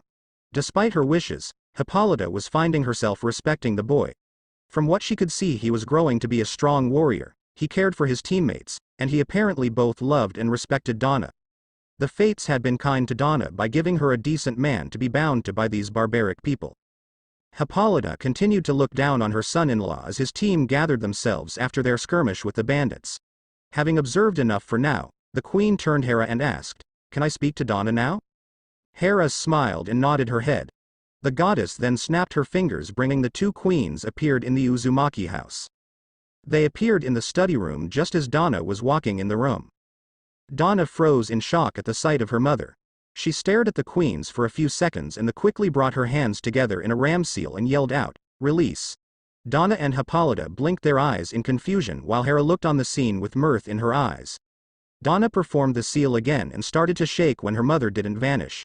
"How am I still under a genjutsu?" Donna started muttering to herself. Deciding that the drama had gone on long enough, Hera spoke. "This is no illusion, Princess Donna of the Miskira. I heard your prayers for advice and brought your mother's spirit here to guide you." Hippolyta took a step closer to Donna and whispered, "It's really me, my little Pearl." Hippolyta took another step and gently wrapped her arms around Donna. Feeling her mother's soft and loving arms around her caused Donna to break down and start crying. Hippolyta pulled Donna closer to her and started running her fingers through her daughter's hair in a soothing manner. Go ahead, Donna, let it all out. I'm here now and everything's going to be alright. For the next minute, Donna just cried in Hippolyta's shoulder, unburdening herself of all the fears and uncertainties that had built up over the months she had been in Konoha. Once Donna regained some self-control, she pulled back and sheepishly said, "Sorry about that, mother. It's just that a lot has happened since I came here." With a slightly mischievous smile, Hippolyta replied, "I can imagine that quite a lot has happened, Donna. Like a certain blonde-haired shinobi, for instance?" Donna blinked her eyes and then stuttered, "What the? How did you? How could know about Naruto?" "I was brought her to help you, my dear daughter. I can't do that very well if I'm not aware of the circumstances that you're in. As our people's queen and especially as your mother, I'm rather incensed at what these barbarians have done to you. Still, I am happy that the husband they forced on you is at least a decent man." Donna softly smiled and whispered, "Naruto's more than decent." Hippolyta momentarily frowned when she saw Donna's body posture and heard the affection for Naruto in her voice. While the queen could intellectually accept that Naruto was a decent man, it was another matter for her to be able to emotionally accept Naruto and Donna in a relationship. Not knowing how long Hera would let her stay here, Hippolyta quickly focused on getting to work helping Donna. She schooled her features to a friendly and slightly detached manner before speaking. "What do you need advice on, Donna? Don't beat around the bush with me on this, as I don't know how long we've been given." The young Amazonian's face turned bright red as she thought about what was bothering her. How was she supposed to talk to her mother about that? Still, Donna could admit that her mother was right. At least she could take solace in the possibility of not seeing her mother again for mothers. Donna steeled her courage and forced out a quiet question. Is it all right for an Amazon to want to have with a man?" Donna immediately ducked her eyes, unable to look at her mother from embarrassment. As happy as Hippolyta was to see Donna again, she mentally wished to be anywhere else rather than fielding that question. Now wasn't the time to wallow in her own discomfort when her daughter's welfare was resting on her answer. "As you know, Amazonians did used to have husbands before Hercules came to our old lands. Such things obviously don't occur on the Themyscira, as it's just us Amazons on the island. However, that doesn't prohibit an Amazon form having a husband like you do. Since you do have a husband, there is nothing wrong with you wanting to experience all the aspects of marriage. Doing so doesn't change what and more importantly who you are, Donna. But as your mother, I must urge you to use caution in pursuing a more intimate relationship, Donna. The closeness of a loving relationship opens you to a pleasure beyond your imagining, but it also leaves you vulnerable to agonizing pain. Both you and Naruto are young and inexperienced in many aspects of having a relationship. There is a good possibility that either of you could hurt the other accidentally if you move too fast. I know that you and Naruto are experiencing outside pressure to move faster in your relationship, but I want you to remember to move at your own pace. Finally, I want you to remember that I will always love and support you even if I'm not physically present to help you." A small tear rolled down Donna's cheek and she whispered, "Thank you, mother." Knowing that her mother knew what was happening to her and still loved her, that had happened lifted a great weight off of Donna's chest. While Donna had been sure that her mother would still love her, the radical changes to her life since coming to Konoha had created nagging worries in the back of her mind. Now that she didn't have to worry about that weight, Donna wanted to get rid of the other situation bugging her. "Mom, how are our people doing? Were we able to drive off Faust?" Hippolyta nodded her head and said, "Yes, Faust was defeated. Diana was able to bring allies to help her defeat Faust. However, due to her position and the nature of her allies, I had to exile her. It's not something I'm proud of, but the law is the law. I was able to lighten her sentence a bit in that if Diana can find you and get you back home, she'll be able to return home. Whether or not you stay home after that is up to you." Hera then spoke up and said, "As much as I wish you two could have more time, we're approaching the limit that Hippolyta and I can stay here." The goddess took a step closer to Donna and said, "The fates have told me that you will return to the Themyscira one day. However, your destiny is now split between our world and this world. If Naruto chooses to follow you back to Earth, his destiny will be split as well." With that, Hera grabbed Hippolyta and the two queens disappeared. For a second after their disappearance, Donna considered the possibility that she had imagined everything. However, that line of thinking died a fiery death when Donna saw the gift Hera had left her as proof of the queen's visit. Resting on the floor was a brand new Amazon-style sword made from celestial bronze. Donna reverently knelt down and picked up the blade.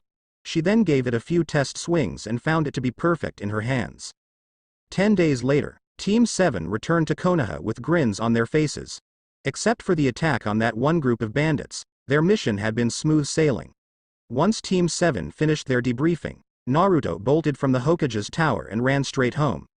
As soon as Naruto got through the front door, he yelled out, "I'm home, Donna." He heard a slightly muffled reply, "I'm in the backyard." Naruto immediately walked through the house to the backyard. When Naruto opened the back door, he let out a small gasp of surprise. Donna was standing in the middle of the training field wearing tight-hugging jeans, a cream-colored sweat-soaked blouse that was stuck to her body, and a sheath on her back. There was a thin layer of dust caked onto Donna's skin, and her hair was a wild, tangled and matted mess. Hera's sword was in Donna's hands, and there was a nearby puddle hinting at the remains of a water clone.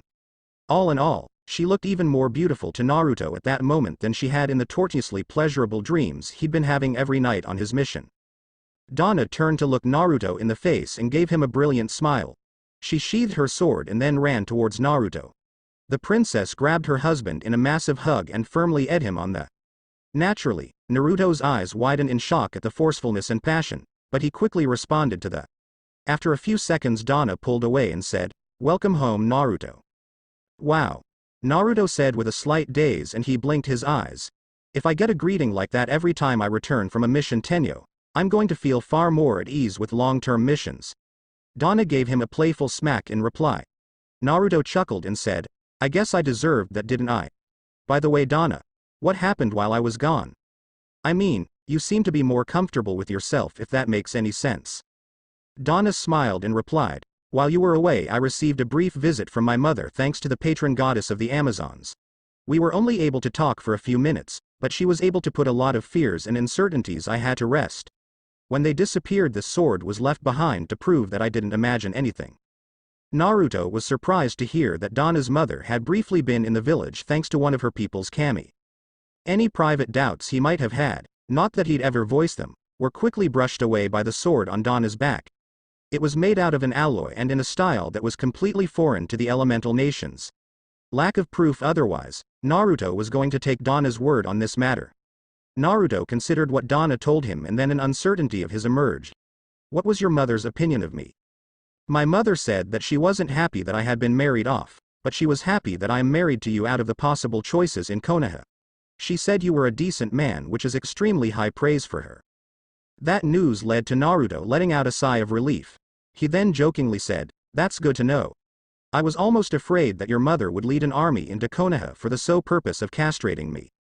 Donna muttered under her breath, "She'd have to fight me first." The princess quickly covered up her slip by saying, "Hey Naruto, would you like to have a spar?" Naruto grinned and replied, "Sounds great, Donna. What are the rules and stakes if you want them?" Having the loser do a chore that needed to be done or run an errand was a great motivator to win a spar. Besides, most of the time it was things that neither of them wanted to do, but the chore had to get done. Their brief look of hesitation and nervousness on Donna's face before she firmly said, "All right, Naruto. No weapons and not jutsu for our match, and it's until the first one of us surrenders or is held to the ground for 5 seconds. Stakes are as follows. I win and you have to clean out the koi pond. If you win, I have to let you watch me take a bath." As can be expected, Naruto's mind needed to be reset after hearing what Donna was laying on the line. Part of Naruto was eager to take Donna up on the offer, the chance to see her bathe. Even though he was a good man, Naruto was still a teenager with an extremely hot wife. The other part of Naruto was concerned because this didn't exactly seem like something Donna would do. "Why did you set those terms?" Donna could easily see the concern, love, and hint of eagerness in her husband's eye. A hint of a blush appeared on the princess's cheeks as she replied, "I love you, Naruto. It's hard for me to say the words, but it's true that I love you. It's easier for me to admit that now that I've talked to my mother and confirmed that what I feel for you doesn't betray who I am. However, my pride as an Amazon still makes me skittish about pursuing certain aspects of our relationship. I may be happy to be your wife now, Naruto, but I was still forced into it after being captured, and my pride won't accept that." "Then how does betting UAL or near UAL favors help you deal with your pride, Donna?" "Because Naruto." Donna paused for a second so that she could walk closer to her husband. "These favors are favors that I've chosen to lay on the line. Because they are my choice, my pride won't be hurt if something happens. In fact, I'm sure my pride would spur me on to completing my bets because I won't accept the idea of breaking my word. Donna paused again to lean closer to Naruto and pressed her body against his. She then whispered in his ear, "Please accept, husband. I want this to happen." Hiruzen looked at the 60 Jonins in charge of the current Genin teams and said, "As you know, it is time once again to submit candidates for the Chunin exams, which will be held next month. Once again, I would like to remind you all that just because we are hosting the Chunin exams, you are not permitted to nominate your team on a whim. After the debacle last time Konoha hosted the exams, I have decided that we will be holding these exams to foreign participation standards." Shocked mutterings erupted from the assembled Jonin. Foreign participation standards limited the number of allowed teams to 10. If more than 10 teams wanted to compete, then they'd have to be cut down in a pre-exam tournament against a mix of Chunins and Jonins. Once the Chunins and the Jonins got through grinding up the Genins, ad hoc teams would be created out of the survivors. Considering how hard it was for less experienced Genins to work together as a team right away, this created a serious weakness for the teams in terms of trust. Thus, Jonin were very careful to not trigger a pre-exam tournament. Enough. Hiruzen's firm command brought the debating Jonin to a complete stop. The last time we hosted a tournament here without this rule, there an 80% failure rate among the Chunin hopefuls. That is completely unacceptable. Since we've never had more than a 30% failure rate with these regulations, I have decided to continue using them while the exams are being held here. If you think your team is ready, you will write your team on a form and turn it in by tomorrow evening. That is all. With that said, the Hokage left the room so that the Jonin could consider what he had told them. Hiruzen left the room, walked down the hall, and entered another room where the elders were waiting for him. Homura chuckled and said, "I take it that the youngsters don't like the new rules you put in place." Hiruzen quickly replied, "They were too shocked when I left to say anything. However, I suspect that they'll all be chatting up a storm any second now." The Hokage's eyes hardened a bit and he turned to look at Danzo as he continued, "Have you properly fixed the selection machine in case more than 10 teams are nominated?" Danzo nodded his head and replied, "I have the remote in my office. If we need it, I'll turn it over to you." The Hokage nodded at this answer. "That's good. Such things shouldn't be left to chance if possible." Sure, it might not be honest or fair for him to rig the tournaments to knock out perceived weaklings. However, who said that life, being a ninja, or especially a shinobi's life, was fair? The purpose was to make sure that none of Jonin were overestimating their students. If the Genin could win even when the odds were stacked against them, and it did happen every once in a while, then they deserved their spot. With that matter settled, Hiruzen moved on to the next point of the mission.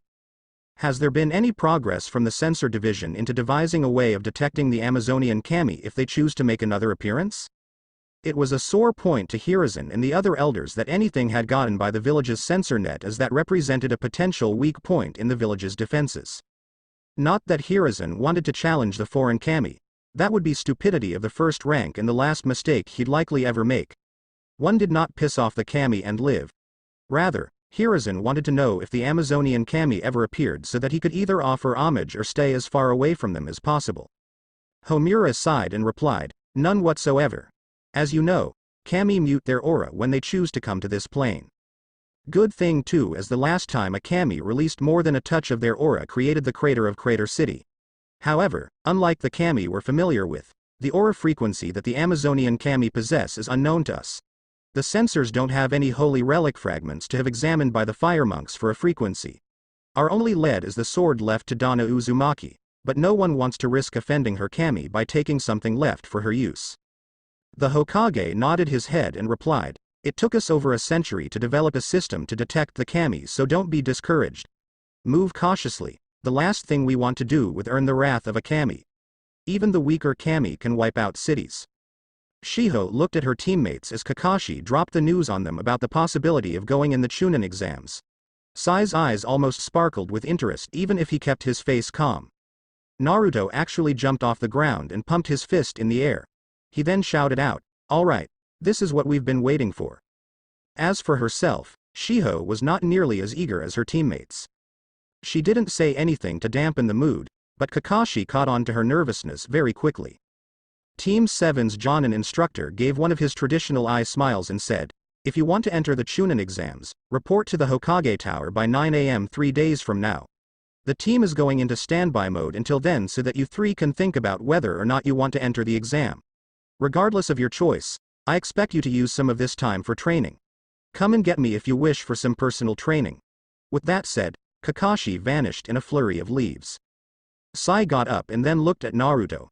"Hey Dick Les, how about we have a practice spar if you're even man enough for one?" This comment earned Sai a kunai thrown into the ground 2 inches from his crotch. Danzo's slightly disturbed son picked up the kunai and replied, "Just because you don't have any balls does not mean you can castrate me."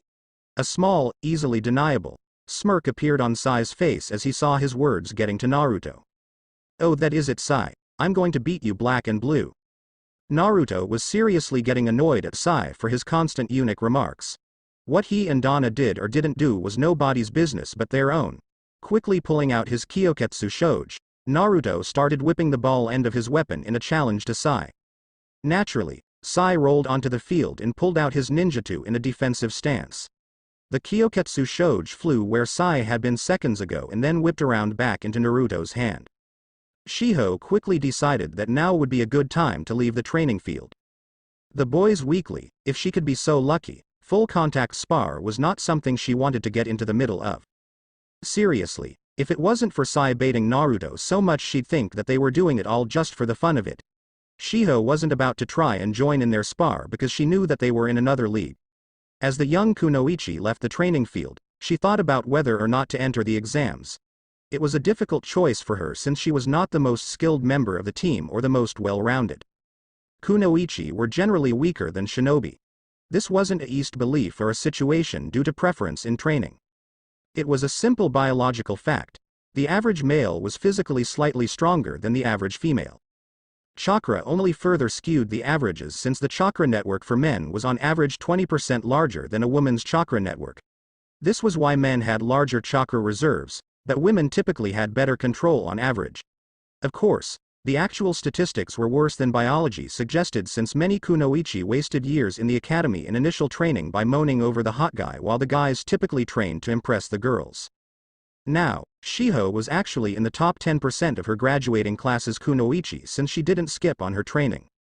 At the same time, Team 7's female teammate had never pushed her basic training like Naruto and Sai had done. Codes and puzzles had fascinated Shiho for years and she was determined to become a cryptographer ninja. Being a cryptographer ninja was a respected support role and would allow her to exercise her love of codes and puzzles. It wasn't a particularly glorious position, but Shiho was not planning on becoming a great ninja like Naruto was set to become. There was only one little hitch to Shiho's plans to become a cryptographer ninja. You needed to be at least a chunin in order to apply. Konoha wasn't about to risk having people who had vital security information who might not be able to defend themselves. Shiho had been putting in extra training to get ready for the exams so she could pass. However, she wasn't sure that she had improved enough to pass or even survive if the rumors surrounding the exam were true. Naruto and Sai could no doubt handle the exam. Hell, Shiho wouldn't be too surprised if they actually passed them. As Team 7's kunoichi walked down the streets, she spotted Donna walking towards the armory section of town. Shiho quickly called out, "Hey Donna." Donna turned around, spotted Shiho, and smiled. The princess then called out, "Hello Shiho. It's great to see you, but aren't you supposed to be having team training right now?" Shiho's face became slightly worried and she replied, "Kakashi is letting us decide whether or not to enter the Chunin exams. As such, he's given us some time off for individual training and reflection." Naruto and Sai got into another one of their spar fights while I've been thinking about the offer. "What are you doing today, Donna?" For some reason that confused Shiho, Donna had a faint blush and nervously said, "Getting an offering made for Artemis." Donna. I thought you offered your kami offerings of food and incense like we all do here. What kind of offering are you having made?" This confused Shiho because from what she had observed Donna's worship was just like it was here in Konoha. Some people in other lands occasionally made different types of offerings. However, that was typically done by craftsmen who wanted to present a masterpiece to the kami. This new mystery immediately intrigued Shiho and she wanted to get to the bottom of it. Donna got a little nervous when she saw the gleam in Shiho's eye that said I've found something interesting. Figuring that her closest friend wouldn't stop investigating until she found out what was going on, Donna signaled for Shiho to follow her into a nearby alley. Once the two girls were in the alley by themselves, Donna began to explain what she was doing. I'm getting a bow made to offer Artemis as a replacement for the normal offering I should be making. You see, her voice got quieter, forcing Shiho to lean in. It's expected among my people to offer our childhood toys to Artemis when we are planning on entering a UAL relationship for the first time. A blush appeared on Donna's face as Shiho's eyes widened in shock. You mean to tell me that you're planning on pillowing Naruto soon? Shiho almost couldn't believe her ears. It was well known, almost infamously, in Konoha that the Uzumakis weren't intimate due to the princess's upbringing. Sure, Donna had been warming up to Naruto and had been spotted being affectionate to him more and more often. However, most of the busybodies were expecting it to take months or even a year or two more before the couple fully acted as man and wife. I'm seriously considering it, Shiho. That's all I'll say on that subject for now, understood? Crystal Donna. Naruto walked towards his house a little roughed up from his spar, but with a grin on his face. It had been a brutal spar with him and Sai pulling out all the stops, but he had won in the end. That was quite an accomplishment since Danzo had taught Sai every dirty trick in the book a genin could pull and several reserved for chunins. With the spar out of the way, Naruto figured he could enjoy a nice relaxing time at home with Donna. He was especially happy since tonight was Donna's night to cook, which meant that he got to try a dish from her homeland. Now some Amazonian dishes were not that good to his tastes, but others were absolutely great. Baklava was a prime example in Naruto's mind, even if it was a desert. Perhaps he could suggest a mixed dinner one night with ramen and baklava? Thoughts of food immediately vanished from Naruto's head when he heard a particular perverted giggle that hadn't been heard in Konoha for months. Naruto stopped in his tracks and tried to convince himself that what he had heard wasn't that giggle. His hopes were dashed seconds later when he heard the giggle again coming from the hot springs. The young ninja suppressed a groan as his shoulders slumped. Great, just great, his godfather was back in town. Now Naruto liked and respected Jiraiya as both his godfather and as a ninja. But, there was one thing about Jiraiya that made Naruto wish his godfather was somewhere in the far side of Iwa. Jiraiya was the biggest and most shameless pervert to ever be born and even took pride in that fact. His meeting Donna would not be good for Naruto. Sure, Naruto had repeatedly told Donna that his godfather was a world-class pervert. However, he was sure that meeting the old perv in real life would set off his wife's temper. Naruto sent a silent prayer to all the kami and then walked over to the hot spring. He walked over to where Jiraiya was hiding, unsealed a massive megaphone, brought the megaphone to Jiraiya's ear, and yelled out, "Pervert! Attention women of Konoha! Jiraiya is back in town and currently peeping at the Cherry Blossom Hot Spring. I repeat, Jiraiya is perving at the Cherry Blossom Hot Spring and the first 10 women to appear to punish him will be given free kunais." With that said, Naruto dropped 10 kunais on the ground and hightailed it out of ground zero. He quickly walked up a nearby tree and watched as the ladies his godfather had been using amuses came out and pounded the shit out of him. Several nearby men winced in sympathy before moving along with their business. No one was dumb enough to mess with a bunch of pissed of kunoichi. After about 10 minutes, the beatings ended and the women left in a huff. Naruto hopped out of the tree and started walking towards his godfather. There was an innocent grin on his face as he said, "It's great to see you again, Jiraiya. Are you feeling okay?" Like lightning, Jiraiya's hand shot up and grabbed Naruto's shirt collar. Jiraiya yanked Naruto down to his knees and growled, "Am I feeling okay? Do I look like I'm okay, you little punk?" "No, you look like shit. I only look like shit thanks to you, Naruto. Whatever happened to respecting your elders? It left on the same boat as your sense of decency. Why, you little punk, I'll have you know I was a mega pervert decades before you were born." Jiraiya's tone suddenly changed to a much friendlier one and a smile appeared on his swollen face. "How are you doing, Naruto?" The end. Now we will see you in the next video.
Hey guys, how are you all?